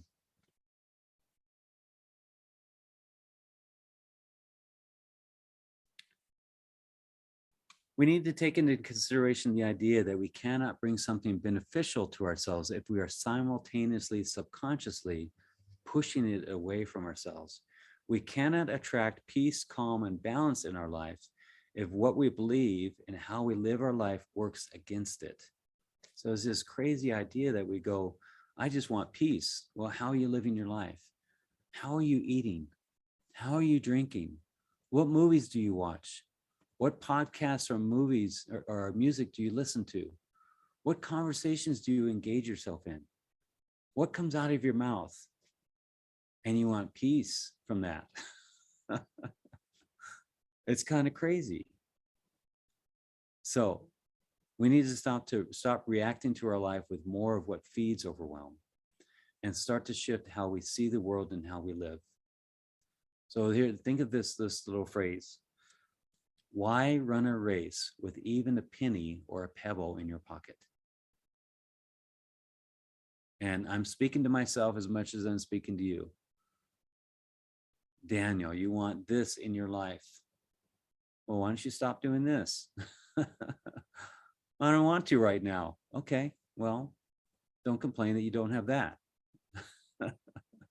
It's not so much giving up the physical thing that I do or that you do. It's moving yourself into a different room.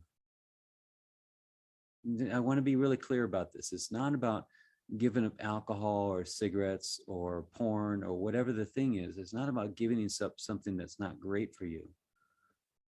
It's about allowing yourself to be in a different room of consciousness. But what our mind says is that, I need to give up this thing. No, you need to be in a different consciousness that will attract what it is that you're looking for.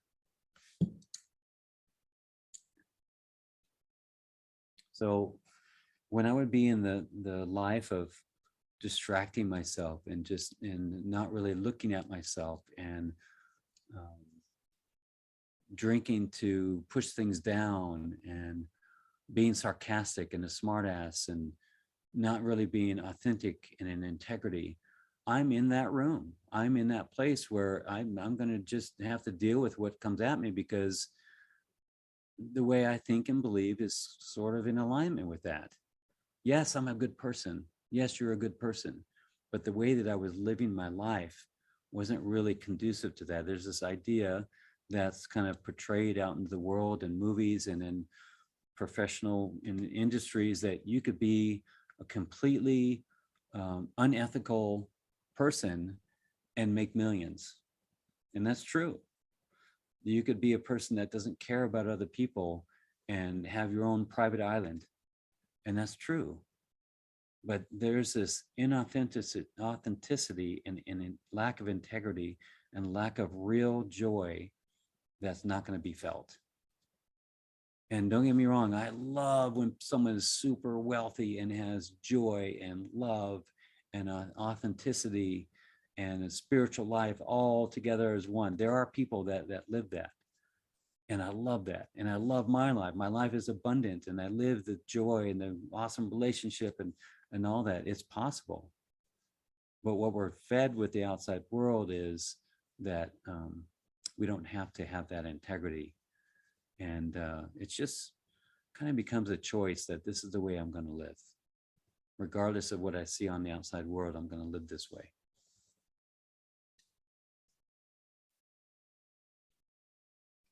All right, let's do this meditation. Go ahead and gently close your eyes. And see through your eyelashes that there's a body that you inhabit. So you got your eyes closed, but not tightly closed. And you kind of see through your body that there's a blurry vision of your hands or your legs that are in front of you. You kind of had this thought of, a body. That's pretty cool. I have a body. If I wanted to flap my hands in the air, I would do that. But right now I'm telling my body to relax. Relax your shoulders. Relax your face and your jaw. Let your ears drop down. Let that muscle that holds your jaw in position, let that relax. Now let that go up into your forehead and let your forehead relax.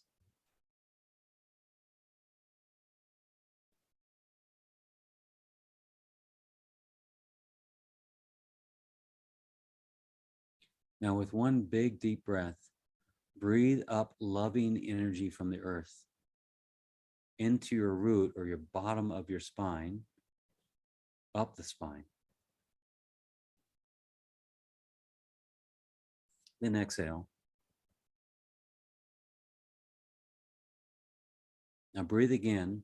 Breathe up loving energy up from the earth into your root, up the spine, over your head, and down the front.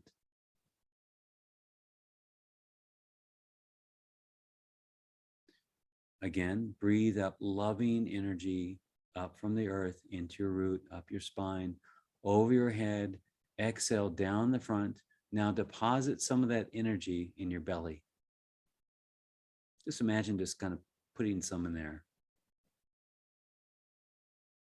Breathe up your spine, over your head, down the front. Breathe up your spine, over your head, down the front. Deposit that energy. Relax your shoulders. Relax your face.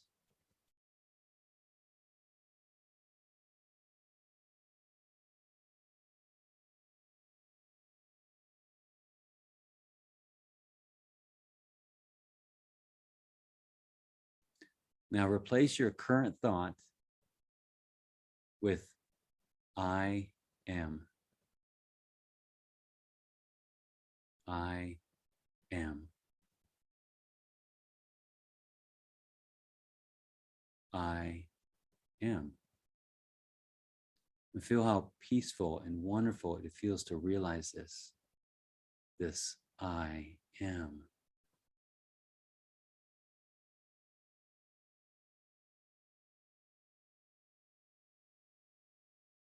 Feel how this isn't a physical sensation as much as it is just a knowing. It's more of an awareness of being.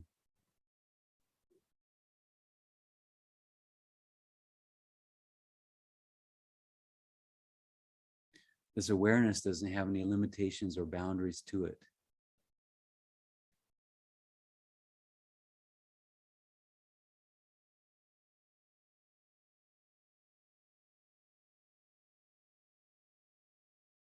Now, do you see that there's a voice filled with random thoughts that wants you to have a reaction towards?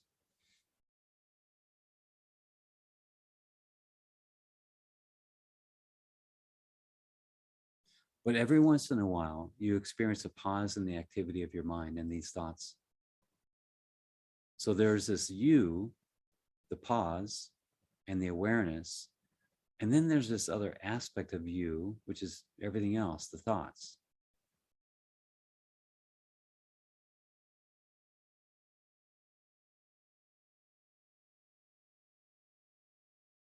And remember that during your childhood development, the aspects of awareness of being and your identity combined and became me.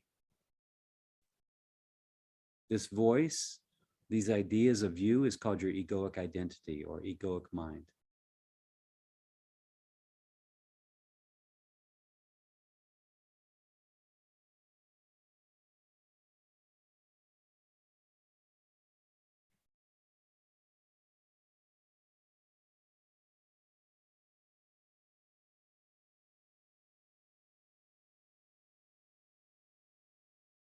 Take a deep breath, hold at the top, and then exhale out of your open mouth.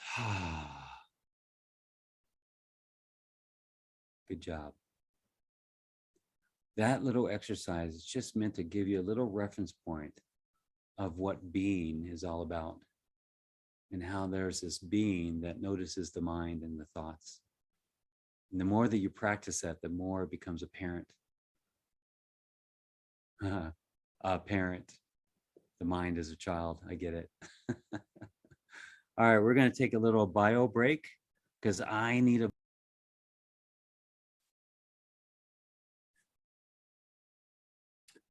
All right, this next part here is about processing overwhelm when you're in the moment. So what do I do in the moment when I'm feeling overwhelmed? One of the things that I do is I pull the energy back to myself. And what I mean by that is I'm just here right now. My mind wants to take me off in some direction. My mind wants to take me into these different thoughts about what this moment means. and about this other person, about myself, and what it means about myself. As you see, I was like monkey mind starting to be created, but to kind of pull the reins back and pull back to myself. And honestly, practically, specifically, how to do this is I close my eyes and I think about my heart, because my heart really kind of takes me out of my head. And if it really helps me to think about like a white button in my heart, and I think about seeing a white little dot button in my heart, and I focus on that, that brings the awareness or the attention on that part of my body. I mean, I'm sure you could do it on your little pinky finger on your left hand or something, but the heart seems like a really good center point for me. And then that causes me just to be here and just to breathe. And that's one of the most important things of this whole workshop, is about breathing. Normally we just breathe just enough so we don't die, we don't pass out, so we can get our words out. But to have that more conscious breath, I know it makes people uncomfortable when you take a deep breath or when you take a pause in between your words, but it feels so good, and it allows them to just take a pause. So when you take a pause, it allows you to kind of get back into your feeling, get back into your knowing, and not be driven by the reactions of the mind. So first step, pull your energy back to yourself. Be here right now as much as you can. You're here right now. Just imagine that you're snapping. Every time you snap your fingers, you're here right now, right now, right now, right now.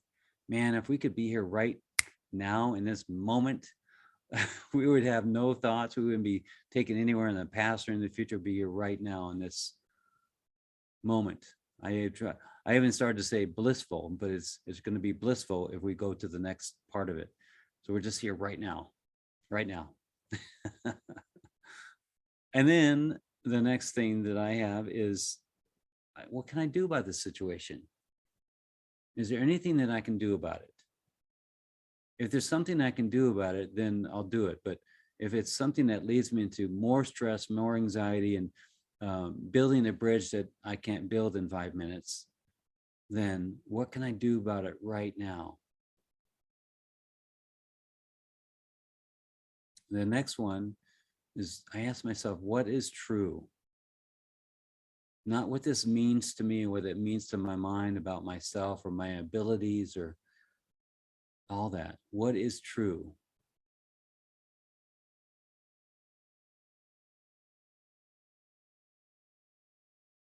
If I'm up on stage and I'm talking to 1,000 people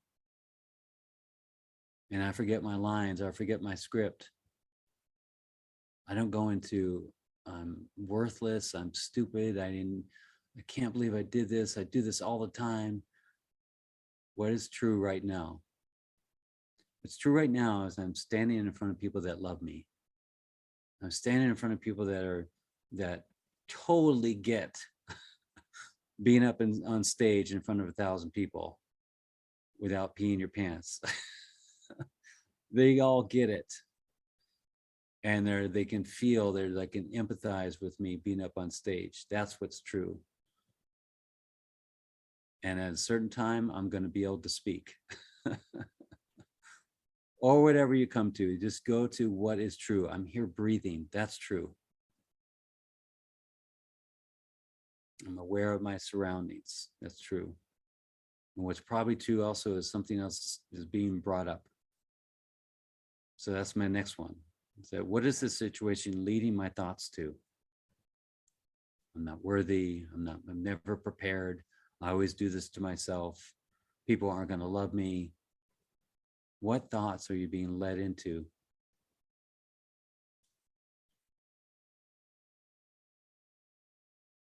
What is the reality of those thoughts? The last part is that you're having these thoughts, they're leading you into some kind of overwhelm.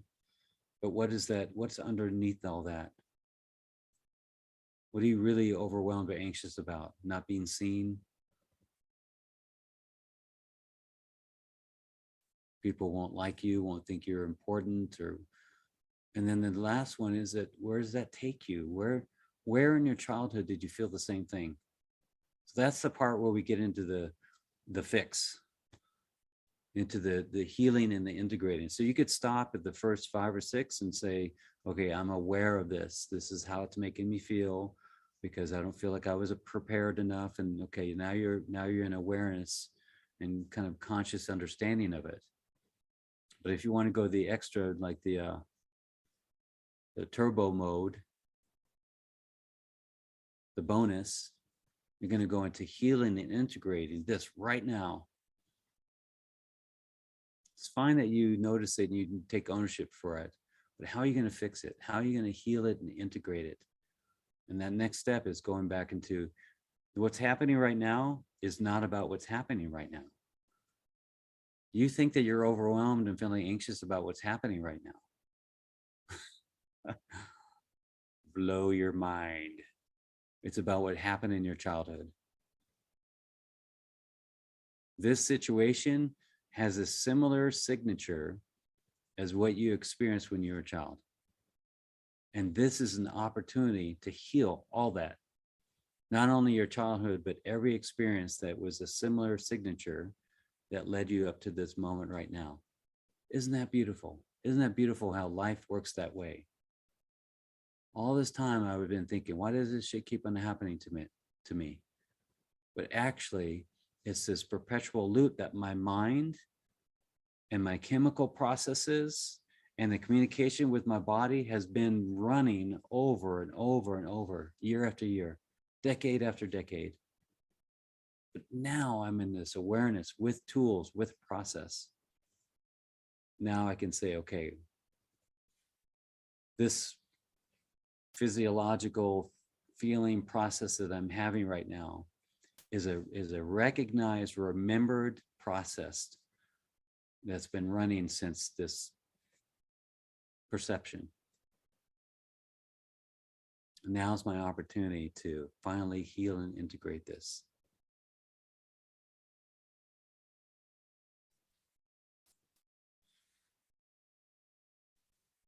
All right, let's move on from that. I did talk about being sensitive and making sure that if you're a sensitive person like I am, not sensitive, I mean sensitive to your surroundings and energies and emotions and that kind of thing. Have you calmly set your environment and boundaries? Because if you're sensitive and get pissed off about people crossing those boundaries and that kind of, that's kind of the step that we go through. But the more healthy way of dealing with it is to calmly and clearly setting your boundaries of what you need and you sticking to those. So in order to do that, you're just going to need more space around you. You need to know that people are not out to harm you. When you're feeling, if you're sensitive or if you're not, but if you're feeling overwhelm or anxiety, people are not here to harm you. And you are the one that's feeling overwhelmed. So now's the time to kind of check in to see if you're slipping into victim consciousness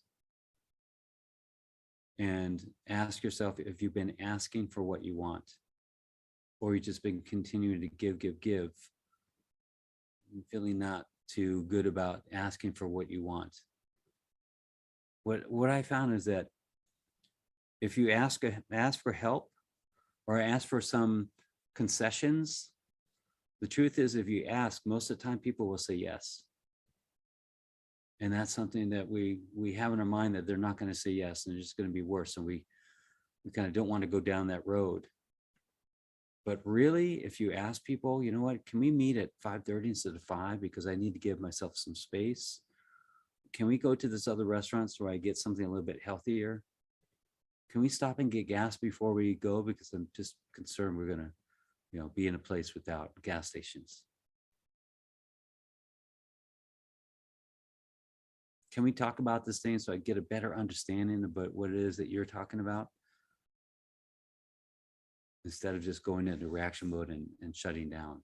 And that's what goes into the overwhelm. It's really about tapping into how you feel about things and what really feels good to you. And knowing that You're not really here to give everyone else what they want without getting your needs met. And I know there's some situations like might be in a job and your boss is demanding something of you. This is a challenging one because you think that you need to please your boss. But what if your boss is trying to see how determined you are to be a leader? What if your job is an energetic playground that you can practice these things on, that the real purpose of the job, the career, is not to make widgets. It's for you to practice this evolution of the soul through these processes. That's the one that really kind of blew my mind, is that what I thought was important, that I was changing the color of this button on a website, that's what thing I need to get right. But actually it was the dynamics of the relationships I had and the energy that was happening and my own insecurities and how that played out in my work. That's what was really happening.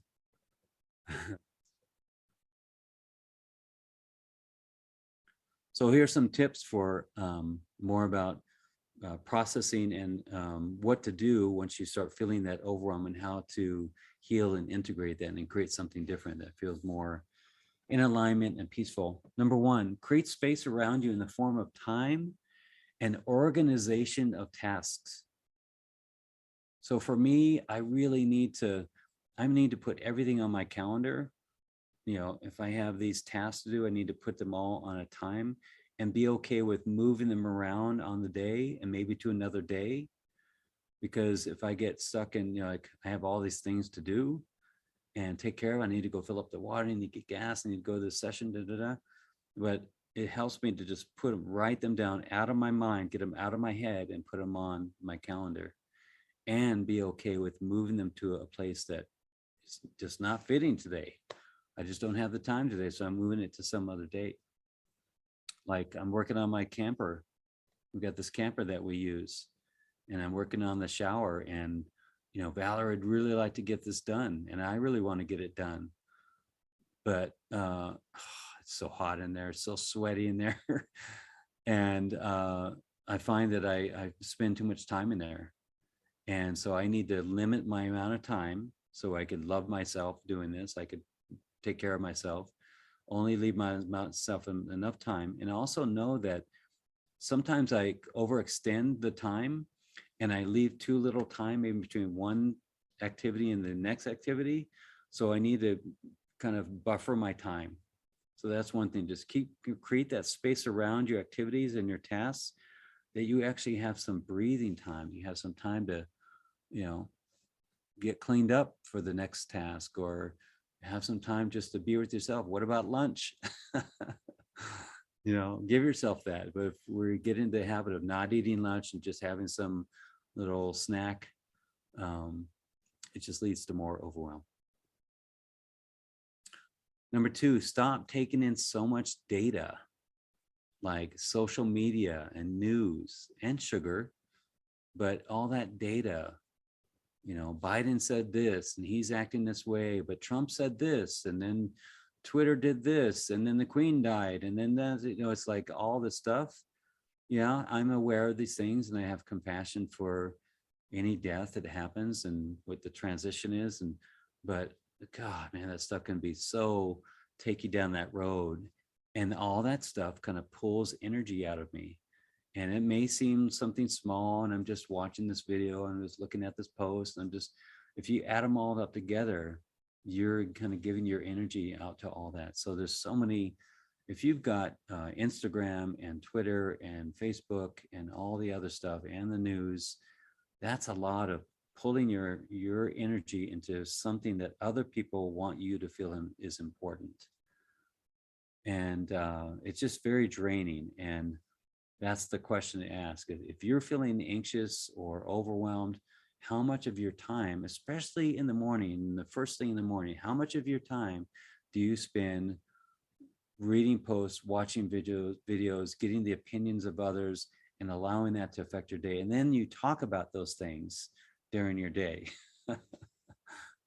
If I have a moment where someone cuts in front of me, I got to be careful about that stuff too, because the little reaction that I had about that incident can stick with me for weeks about, this person cut in front of me. And if I end up talking about it with another person, it's just, then it feeds into their thing. So anyway, you get the picture. Number 3, give yourself hours to work with in the morning, to do nothing, or yoga or qigong or meditation. One of the things that I do is that I'll watch inspiring, uplifting, consciousness promoting videos. Like there's a guy named Rupert Spira, who's a non-dualistic teacher with a really peaceful way about him. And if I'm going to watch a video, I'm going to watch something like that, because at the end of watching the video, I'm going to feel better and more expansive. And that's how I want to go into my day. And I'll look at my calendar and I'll read something. I'll get an email from Abraham Hicks, which is a consciousness called Abraham that gets channeled through a woman named Esther Hicks. And it's all about empowerment. And I love hearing more about empowerment. So I'll start my day reading that email, looking at my calendar, and maybe watching a video from Rupert Spira. If I do find myself like watching videos on Facebook, I slip right through like police videos and fight video. They really want to catch your attention with this street fight or this police chase or whatever the thing is. And I just flip right through those. And I watch something that's inspiring. And no, I don't watch cat videos, but something that's uplifting, not just something draining and what's the word? Zombie. I want something that actually lives, not just makes me giggle because this cat is doing something silly. I want to watch something that's truly inspiring. So it's really about doing that too. Number 4, give yourself a cool down period at night before bed. Going straight from the computer into bed is kind of crazy. You're not only in that electromagnetic field of the computer, but the computer actually kind of turned on your brain, and then you're trying to go to sleep. Man, if you add that with some crappy videos or some negative thing that you read, like before I go into a session, I don't read any emails or take any phone calls. That has it, the possibility of putting me into a state of thinking about that when I should be here right now. So give yourself the cool down period before you want to go. You want to have beautiful dreams of flying and making love and whatever else, but you don't want to have dreams that are a reflection of what you're just into on the computer.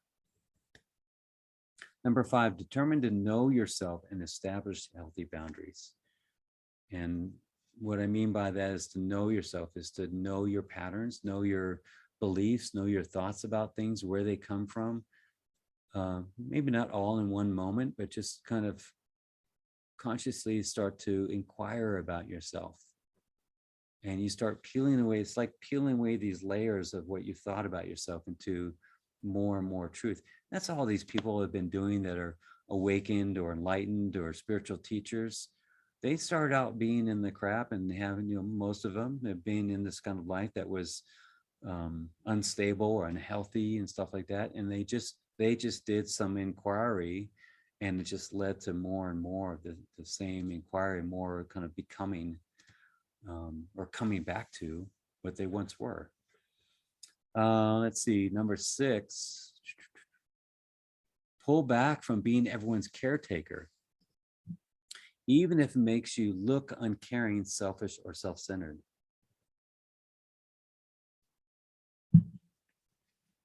Pull back from being everyone's caretaker, even if it makes you look uncaring, selfish, or self-centered. It's kind of that mountain that I needed to climb of just being overwhelmed and anxious is because I'm doing so much for people. But if I stop doing that for people, then they're not going to look at me the same way. But it's actually more like, if you keep that pump running, they're going to keep siphoning off from that pump. But if you stop that pump, they'll find another pump they'll find another thing to maybe take care of their own needs. But it allows me to kind of find myself again. Number 7, last one, calm your heart and your pulse. Use more of your body's feeling and inner knowing to guide you. And breathe.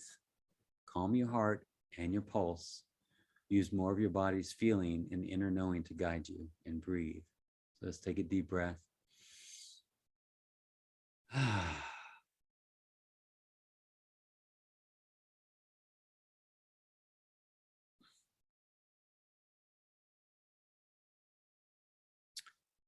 All right, let's talk about moving stuck energy, because moving this energy is important to get it out of our body. Because when we keep it into us, it kind of lodges itself into our cells of our body, into that body memory. So how do we get rid of that? So another way to say is that we need to leave the room of that energy, or remove the glasses of that. It's like a perspective, or like a coloring of our life. It's the negative emotions of where we've been sitting. So, but to leave, we need to witness it. We need to see it for what it is and where it came from. So it's not just letting it go and doing some sort of a spiritual bypass with it, give it love and light. That's only part of it. The real piece to it is that, we're here to experience, we're here to know and understand and to feel. And some of the stuff, it's not very intuitive to us to go towards something to let it go. But this is what I've learned, and what people are learning is this feeling that I don't want to have. Actually, I need to go into it. I need to go into it. I don't want to feel anger. I want to be peaceful. Go into the anger. Where does that come from? Because what they say is, what you resist, you persist. And there's some truth to that. So once this feeling, once this thought, this belief, this negative thing that's going on, once it's fully acknowledged where it comes from, why you're feeling this way, and it doesn't take this long. I'm not talking about 10 years of therapy with this, but just acknowledging where it comes from. Then you could fully see it. Once something is fully seen and understood, then there's no need to experience it anymore. It's that kind of thing. You see it, you understand it, you don't have to experience it so much. And I kind of have this feeling about my dream time too. When I have a dream that's putting me in this place that I do not want to be in, or being with someone I don't want to be with, but the feelings of that is showing up. It's kind of like, well, I'm glad I had that dream, because now I don't need to play this out in this life. So I get to have both these things. Okay, now I had the dream, and made me feel this way. Where does that come from? Okay, so it's like my dream is like my extra credit. All right, so here's different ways of moving energy. Number 1, get a different perspective. Go to a different place that you've never been to, and be there and listen to the new wisdom that shows up, and open your mind. So you know how this feels. You go on top of some rock somewhere, or you go sit on the beach somewhere, or you kind of move to a different room in your house, or anything that when I used to shift my cubicle to another room, or office to another room, it really helped to get a different perspective. And this is something that old wisdom from like Toltec, Aztec, Mayan kind of philosophy would say, in order to change your stuck patterns, you got to change your perspective, or change your rituals during the day. And modernized, it might be something like, instead of taking a shower first and cooking your breakfast, maybe you cook your breakfast and take your shower. Instead of taking the 405, take the 5 to get to work. It's just taking some different things, so it just kind of changes the energy to kind of break that monotonous pattern. Because what it tends to turn into is that I do this, and then I do this, and I'm familiar with this, and then we add more and more stuff to that pattern, that daily routine, and it becomes overwhelming. And we get more and more used to this new normal, and then it kind of builds and builds and builds until something has to blow. So get a different perspective. shift your patterns and daily rituals, move around your daily tasks to different process places in your day, take a different route, eat different food, maybe eat healthier food, meet new people, take in new information about something. Maybe you want to learn the guitar or the piano or learn a new language or something. It's not so much learning the thing, it's about doing something different, and then you're breaking that pattern. So I think this really helped me actually to release the idea that I wasn't good, I wasn't an expert at many things, or that I would do something and then quit it. It wasn't necessarily about doing the thing, it was about bringing something else new in there to kind of create more creative energy. So when there's a problem, then there needs to be a solution. When there's a question, there needs to be an answer. But in that process, the source energy or God, animates that energy and moves through that energy. And that's what kind of creates more and more life, more creation. But if we get in this stuck thing of this pattern without anything new, we start to die. We start to kind of atrophy, and it kind of brings us closer and closer to not being so excited about being in this life. So we need those extra things. Distract the programs of your mind. How? Create, do sound healing, do breath work with intention. So gongs, drums, didgeridoo, crystal bowls, all those things can be different distractions in a really good way, in a very conscious healing way. And I found that there's so many different modalities that I've tried out. And you got tapping, emotional freedom technique, theta healing, Reiki, craniosacral, all these things, psycho-spiritual, all these things. But there's a certain commonality between all these, and it's distraction. So when I'm playing the didgeridoo to someone, I'm playing a crystal bowl, or there's energetic healing or something, there's something that creates some distraction of the mind. And when that can go in there, it can distract the running programs of the mind. That old negative program can be stopped, or have a new program introduced that's more healthier to the system. And if that's the way it works, that's something that we can play around with. We can work with that. The other thing is move your body. To release the energy, move your body. You can play, you can dance, you can roll on the floor, you can jump up and down.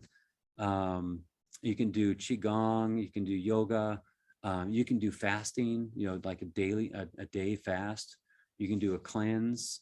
You can juice for a certain amount of days, just something to kind of break up that, and that's going to help release energy. One of the things that you can do, I won't be able to stand up with this, but imagine yourself standing up, raising your hands above your head, spreading your legs out like horse riding stance, and then with one big breath, just blow that air out. And this is also a tantra technique that helps you kind of get into more present sexual energy. And one of the things that you can do is you can clap your hands. You can, do this with your hands and kind of imagine that you're releasing energy out of your hands. You can do that technique of throwing the energy down to the floor. It's also a technique that's used in qigong. Is to release energy. You can take your hand and kind of, pat your arm like this all the way up 9 times, and 9 times all the way down, and then go to the other hand. 1, 2, 3, 4, 5, 6, 7, 8, 9. 1, 2, 3, 4, 5, 6, 7, 8, 9. And then you could pat your body. Qigong has these kind of twisting movements, and you can kind of pat your chest here. You can pat the back of your kidneys. All these things. This is what Qigong does for me, is it helps me release and balance energy. And like before I go to a session, maybe I just had a phone call and it was kind of a tense phone call, or maybe I just got out of a session, I'm going right into another one. I go in the room and I close the door and I jump up and down, and I do little twisting techniques to kind of release the energy. And I feel like yoga is a really good one. If you get into the practice of that, it doesn't have to be an hour long. You could do 5 or 10 minutes. But anything to kind of get into this space, which is really, to me, it's wringing out stuck energy. So if you get into, warrior 1, warrior 2, and tree pose and all these things, it's this way of putting your body in this position that kind of rings it this in this place that allows the energy to come out, and then you come out of the pose and it's released even more. So it's just, we have these tools available to us that help us do these, but it doesn't help if we don't use them.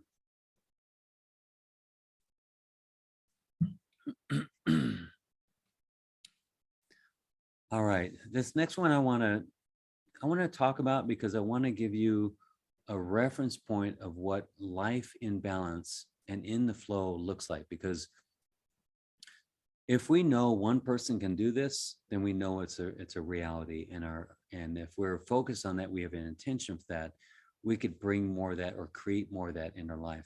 So you know the you know the shows Naked and Afraid and Alone. I love those shows because, you know, people go out there and they're naked and they're afraid, and they've got to like 21 days to go make things happen, get a shelter and get beyond their ego about their body and being naked. All that stuff is just very intriguing to me. And then you get these people in Alone where they go out into the coldest, most desolate mountains, and there's no time limit. And some, they go out there like 10 people or something, and whoever is the last one wins $1 million or something. And what you see with these things is the people that really do well, one is they have their emotional health, and they have enough ego to be a leader, but not so much that can't be a team player. They can't work with other people.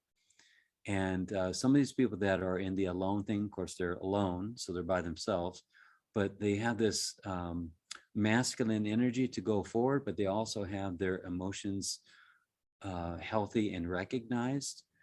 So that seems to be the heaviest burden on people, is the emotional toll, being away from family, being away from friends. Who am I? What does this mean? I can't do all that stuff. It's a mix of your physical skills and your emotional skills.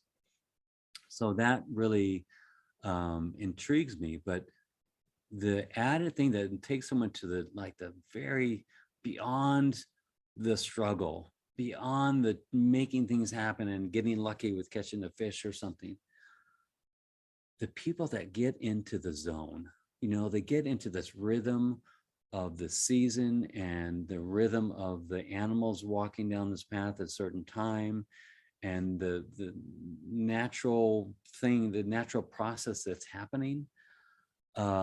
Those are the people that really succeed, and they get themselves into that rhythm. They're not fighting against it anymore. They're not frustrated with how come I'm not getting something. They're very flexible in how they move to different techniques. They move from ice fishing to hunting to trapping to whatever, and they just kind of go with that flow. And they're like in it, man. They're like yelling in this exalted, yes, I'm living this. I'm not conquering it. That's the thing. I'm not conquering it, but I'm taking what nature provides for me. And it's almost like they could live there forever if they didn't want to go back and spend the $1 million. Another example of this is Sedona versus southwestern Colorado. So I live in Sedona, and my wife and I took a trip to Colorado for 10 days, and we did this hot spring tour, and we went up through Durango and Ouray and Pagosa Springs and all. It was awesome. But what I saw from that area is that although Sedona is beautiful and gets actually a lot of water and snow, so everything's pretty green here, there's a different feeling when you go to southwestern Colorado, at least in the springtime. Everything is so abundant, everything's so green, everything is growing, the flowers are growing, herbs are being created, you know, people are creating soaps and oils and everything because everything is growing. And there's this feeling like anything you want to grow will grow there, at least in that time of the year. And in Sedona, not everything grows here. There's only specific things that grow. But that just gave me a really kind of being in the feeling of that abundance of everything grows no matter what it is almost. And then to being in Sedona, that there's a different appreciation of what grows here. So it just kind of gave me a different perspective on that. Oh, I want to talk about this woman, Rel Sun. So Rel Sun was a female surfer in the 70s, and I think in part of the 80s. She was a Hawaiian woman who loved to surf, but she also loved diving down for her food for the day. So she would go spearfishing and catch her food in the form of octopus or fish or crab or lobster or whatever she found. And whatever she got, she put up on her surfboard that was floating on the water. And then she, whatever a shark didn't take from her, she'd paddle it back to shore. And then that would be her food for the next couple of days. But she didn't have like a real corporate career. I don't know if any real career kind of thing, but she did this for herself. But she also taught surfing to kids, or made contests for kids so they could surf and win these contests or participate in these contests. And I think about somebody that lived that kind of life, and then I think about like someone that lives in more of a pretty stressful job, maybe a stockbroker or a mortgage banker or something that has more that around it. And she just chose to live that lifestyle. And I think, wow, it's just in the choices that we have about what kind of perceptions that we want to have about ourselves, or what we want to be known for, or what title we want to have. And for her, she was just a professional surfer and one promoter of kids surfing contests. And I really appreciate that. She's got this movie called Queen of Makaha. I think that's what it's called, Rel Sun, Queen of Makaha. And just a really good, inspiring video. You might find it in VHS if you're familiar with that format. But a really good story about a woman that just kind of lived her life regardless of what other people wanted her to live, regardless of the breast cancer that she was going through, regardless of doctors telling her she needed to stop doing surfing and just do the chemotherapy. She just really lived her life, and that caused her to live a more authentic life, I guess is the word. All right, so I'm gonna check the time. So being in the flow has a lot to do with how I make decisions in my life.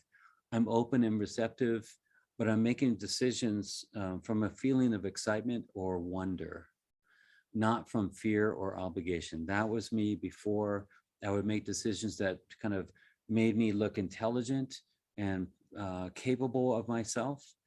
But now I just make more decisions that are more in excitement and wonder. This leads to days filled with fulfilling experiences without guilt. And it leads my wife and I to do a ritual every night where we share our experiences, actually our highlights. So we don't go to bed talking about the terrible thing that happened or this thing that was said. We really are just talking about the things that really were highlights in our day, and we do our best to stick with that. Being in the flow means feeling what my body consciousness is telling me about what I'm thinking about doing. So in the flow is expansive, and it's not predetermined very much. So in the past, dramas were created when expectations followed my decisions and reactions. So instead responses ensued. And now, I'm at the Renaissance Fair, or I'm at Disneyland or something, and there's no set agenda that I need to do this and this. This is not regimented like that. We need to go to this ride, then this one, then this one. There may be like, man, I want to hit that ride first because I'm excited about that, and that one's going to fill up. But the rest of the day is about letting things transpire. And you know what that feels like when you let things happen and you meet this person and you get into this conversation and they give you this gift, or stuff like that happens when we're in the flow. So that's more about how it happens with me now.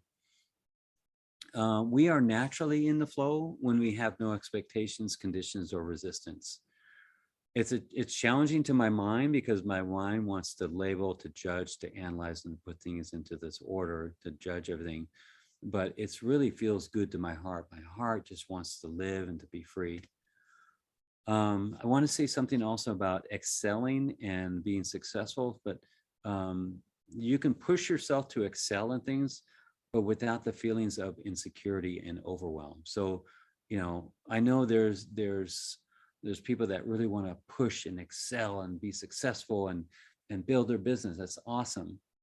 But to have also the feeling of overwhelm with that, and then insecurity if you don't do that, that's when that pushing that stuff becomes unhealthy.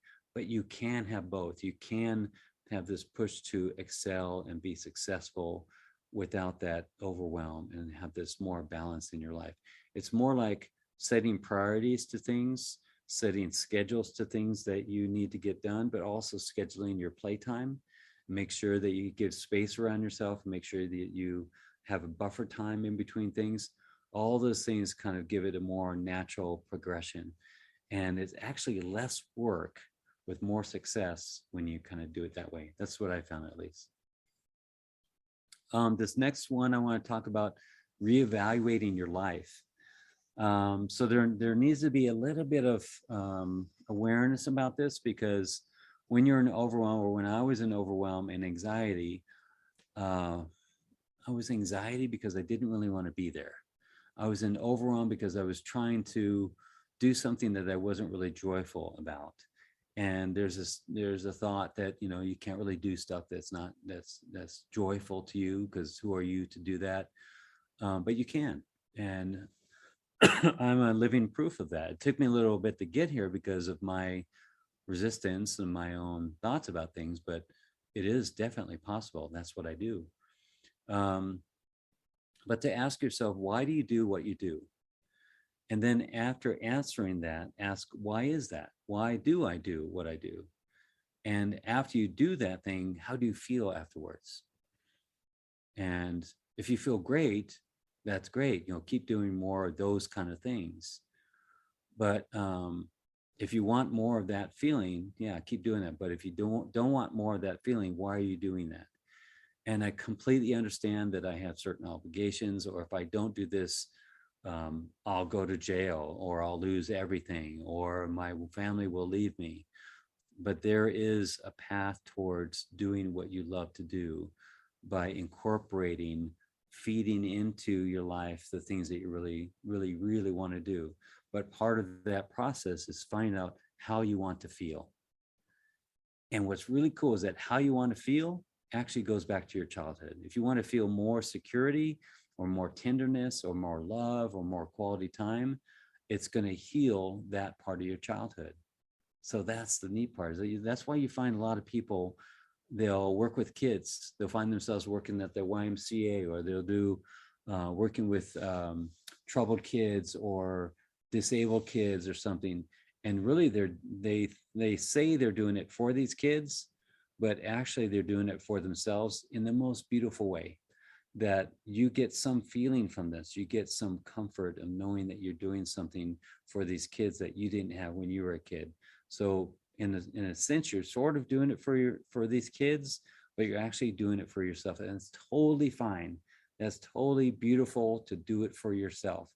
Get over this idea that you're going to feel guilty that you're doing it for yourself.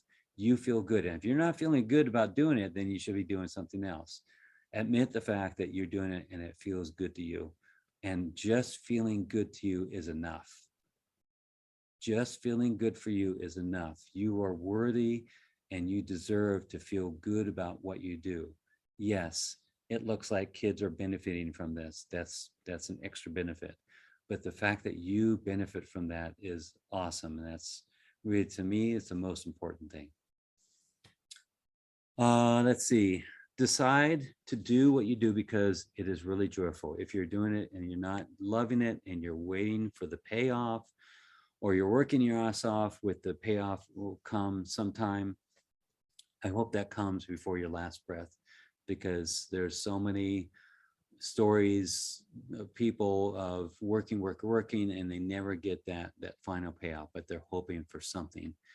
And a lot of times, sometimes I'll hear about a doctor or a surgeon or something that really has a title that's really important, and they're doing amazing work.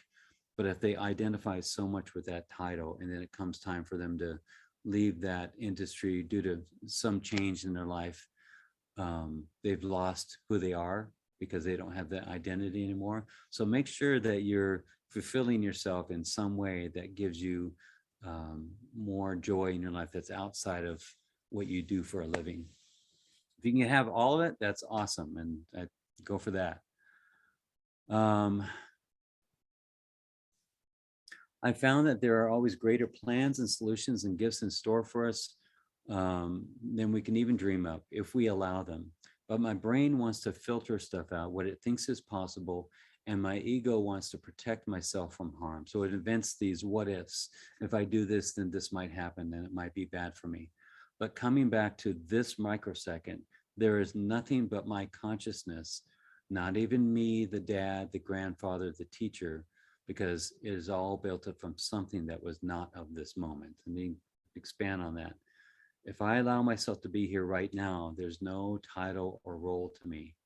So if I'm saying here that the truth of what I'm living is right here, right now, and not the role or the title that I have. So that kind of takes off the pressure of me becoming something, becoming a title. So yeah, I've had roles as father, I've had roles of grandfather, but who I am right now is this consciousness, is this awareness. And just diving into that concept a little bit more would really help to understand things and live a more authentic life. Let's see. There's a phrase that really helped me to understand where my life could take me that would bring more joy and less overwhelm in my life. Was this phrase of the sentence: the negative experiences that you have had in this life are representative of the theme that you or your soul chose to explore. Again, the negative experiences that you have had in this life are representative of the theme that you or your soul chose to explore. So there's a certain theme that's been going on in my life: guilt, obligation, feeling insignificant, overwhelm, anxiety. But that's not the end of my story. That's what I lived through. But how can I flip that around and live a life of peace and joyfulness and liberation and freedom and expression and all those things? That's what I'm here for, the whole experience. But just because I experienced this certain theme, this negative theme, it's what they call a negative imprint in my early part of my life. But that's not the end of me. I'm choosing that to be part of my evolution as a soul. All right, how are we doing? I want to make sure that we all get to leave at the right time. I don't hold anybody up. I want to share with you what I called my universal statement of being. And it's just this statement of myself that says, this is who I am, damn it. And it's just an honest look at myself. And, one of the things that my egoic mind tries to do, it's actually tries to keep me small. And, when you say egoic, you think that, you're bigger than who you really are. But part of my process and part of my path has been really being admitting to how big I am, admitting to how wonderful I am, how beautiful I am. And it's really fighting through this wanting to keep myself humble, wanting to keep myself small and approachable. But I realize I can have both. I can be humble and approachable and loving and beautiful and know who I am. And so this statement of being is the statement. And it's just something that it was introduced to me from one of my teachers named Michael Hamilton. And some of you know this name. And he would make these statements and he would just state them out like this. And I would go, holy crap, man, it's kind of, kind of ruffled my feathers a little bit. But then I realized, why is my feathers being ruffled on this? And it's because he allows himself to speak his truth. He allows himself to be who he is. And who he is the person that is vulnerable, that is insecure, but is also powerful, that is also states who he is. And we all have our tendencies to kind of fall out of it, but this is who I'm stating who I am. Here it is. So because I had issues with not feeling appreciated, acknowledged, and significant, I start off like this. In my universe, coming from here in my universe, I am appreciated, acknowledged, significant, guilt-free, and liberated. I am being my true, authentic, highest version of self now. I am grateful to have had all the experiences that I've ever had. I am in love with and adore my amazing wife, and I am loving, respecting, and valuing myself more than anyone or anything. I am responsible and accountable for my thoughts, words, actions, and my wake. I bless others with my conscious presence and open, receptive heart. I carry no insistence on a specific outcome. I embrace the unknown. I am at the will of spirit. I always do what I need to do when I need to do it. I always give what I'm guided to give when I'm guided to give it. I always have what is relevant for me to have. If I don't have it, I don't need it. I always know what I need to know when I need to know it. I always receive what is relevant for me to receive. I always say what I need to say when I need to say it. I am where I need to be when I need to be there. I am an alchemist, raising the frequency. I am here, I am now.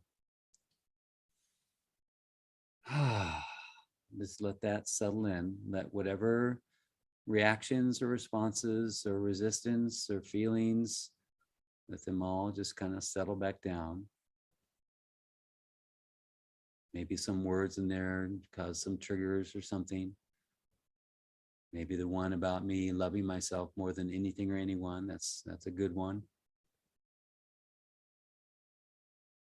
And it's just me kind of standing in this and being who I am and not being who I'm not.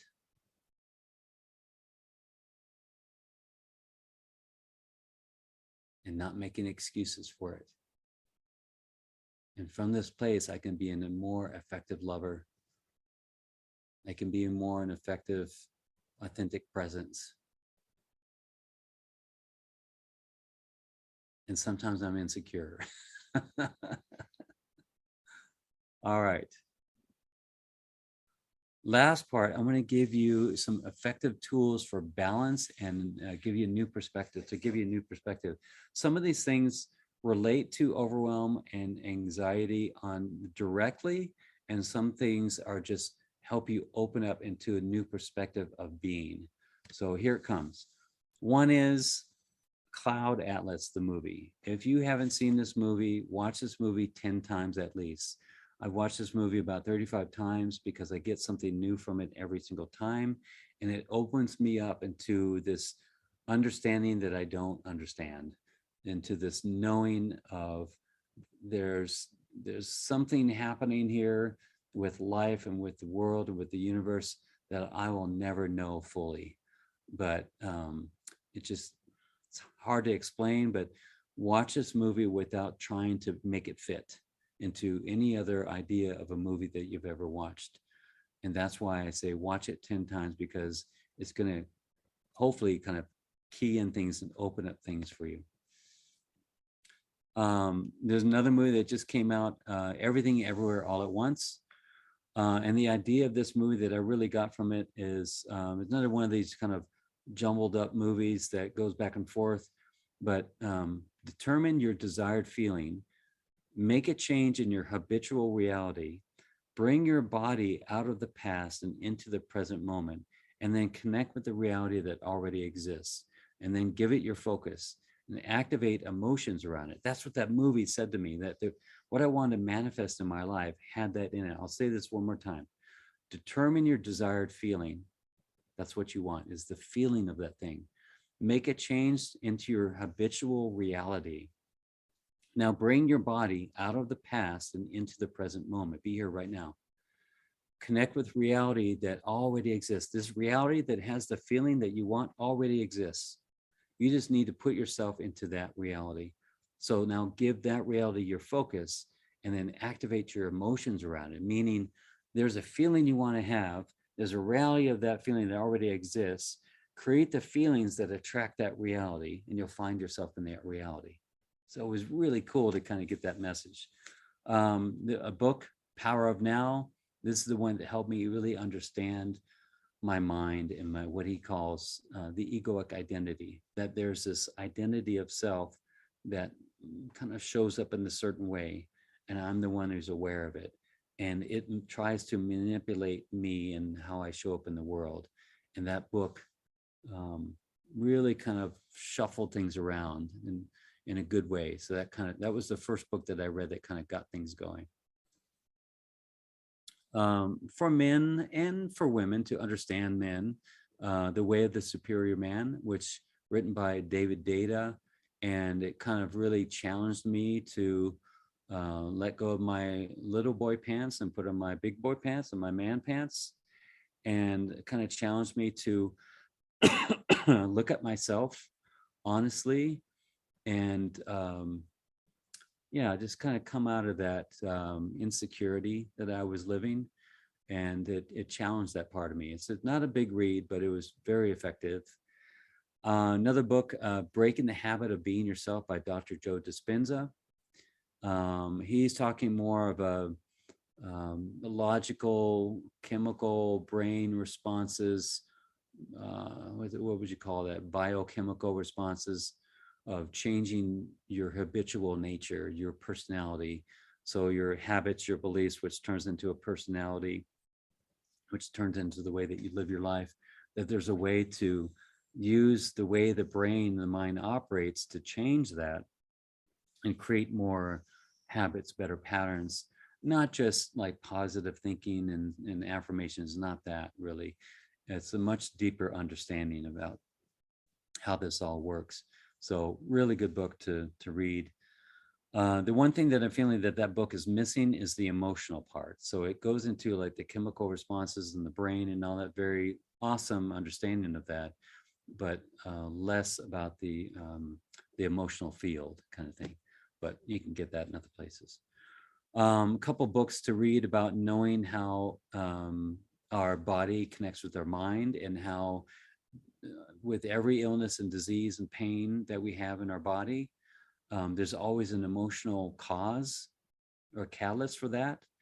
And this is all backed up by science and research and decades of therapy work, and just amazing stuff. So the two books that I use, actually three books, Metaphysical Anatomy by Yvette Rose, When the Body Says No by Dr. Gabor Mate, and Heal Your Body by Louise Hay.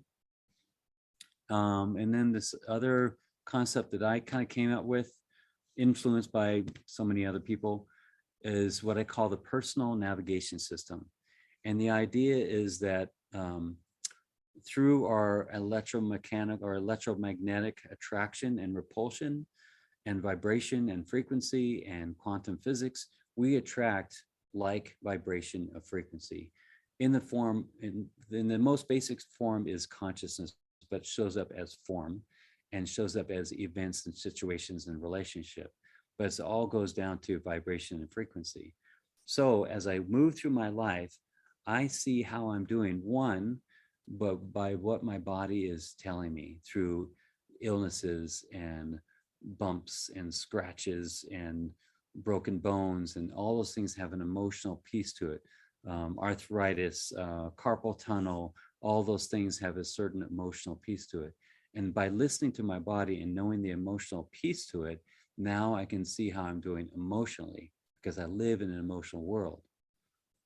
The other part of it has how I'm doing on my journey, how I'm doing in this life, that I had a certain idea, a certain intention when I came into this reality. How am I doing in that? And how I'm doing it is by what I reflect, what I attract towards me. So as you see people in your life, the good ones and the bad ones, the ones that really lift you up and the ones that make you wonder why you're hanging out with them, all those people, how I feel about them, how I judge them, and what they reflect back to me, the feelings that they make me feel, these are all reflections kind of presented back to me to show me how I'm doing. but it's not, it doesn't have to be like a 100% reflection. See this asshole you're in front of? You are that. It's not that kind of thing. It's a combination of how it makes me feel, how I'm judging this person because they're on the street. They shouldn't be on the street. They shouldn't be begging for money. And what do I judge about that? Why don't I go into compassion? Couldn't I see myself on the street begging for money if I really need to? Or all those things are just reflections back to me that help me understand myself and my life. And it helps me to navigate my life if I'm in tune with those presentations that are happening to me. Now, if you open that even further, it's not only the people, it's the plants. It's the plants that they're in front of you. It's the plants that prick you, that you are growing, that you smell. It's the animals that cross your path. It can really start to expand, that you start to become more and more aware of your surroundings. And instead of being in judgment and resistance to certain things, why is this coyote crossing my line and threatening my dog? No, what is coyote? Coyote is the trickster. Coyote is telling you not to be so serious about your life. Why is this eagle flying around my property? Oh, it's telling you to get a different, higher perspective about your life. All those things, and when you start looking at this, there's a way to look at these things without going too far, quote, out there, but just being aware of these things. Like, you say, God, give me a sign. Well, I've been giving you signs in the form of this plant next to you or this ant next to your foot that's causing you to look at life differently. It just causes you to be more aware of things. So it's not so much that you're in an overwhelming bubble of anxiety. And when you're more aware of these things, you start to be in the natural flow of things. And you go, wow, okay, I just got this message. All right, I'm going to be aware of this. And your way of being and way you're living your life just starts to take on a more of a natural flow of, like there's people in the Alone and the Naked and Afraid, the masters at that. They're aware of the different plants. They're in tune with this. They're intuiting where to go and what to pick and what's going on. So that's what it turns into, as being in that natural flow. Another one is emotional health. Just be aware of the emotions and the processes that help you to heal and integrate those emotions. YouTube, if you look up Way of Mastery is supposed to be a channeling of Christ consciousness, not necessarily Jesus Christ, but the consciousness of a Christ. And, Jesus Christ of what was one. And it's like just sitting with that consciousness and have it being kind of presented to you without any religion or dogma or guilt or anything that puts you in that same consciousness and says, this is what it sounds like. And I just love sitting in that. Heart Math Institute, so website and a company and a research institute that studies the electromagnetic and physical properties of the heart. And it just kind of says things like the electromagnetic energy goes out at least 6 feet from the heart, which affects different energies from other hearts. And there's electrical and electromagnetic properties that we can get in tune with that are much more powerful than our own brain, and so much more. So dive into that. The 3 areas of focus for self-mastery, which is what we're talking about here, is self-mastery, is mastering the self and your emotions and your spiritual nature and your physical body, all the aspects of that. The first one is conscious media, that what you listen to and what you watch, like this, things that lift you up, things that open you up, and realizing that some things don't quite open you up, and sometimes they close you down, and sometimes they have the effect of lowering your consciousness vibration. Top Gun, great movie. Jason Bourne, great movies, very exciting, amazing CGI. But did they really lift you up in consciousness? They might have lifted your excitement and hit some endorphins, but they didn't really lift you up in consciousness. Watch movies that open up your heart and cause you to be more present in your heart. Those are the things that really affect us. Number 2, conscious nutrition. What you eat, what you drink, enjoy the chocolate cake, enjoy the beer or the margarita, but just know that it's not going to raise you up in consciousness. And you, in order to kind of stay on this kind of path, you're going to want to balance that out a little bit and know that you need to start doing things that'll start to help raise up and not be detrimental to that consciousness. Number three, the last one, is conscious communication.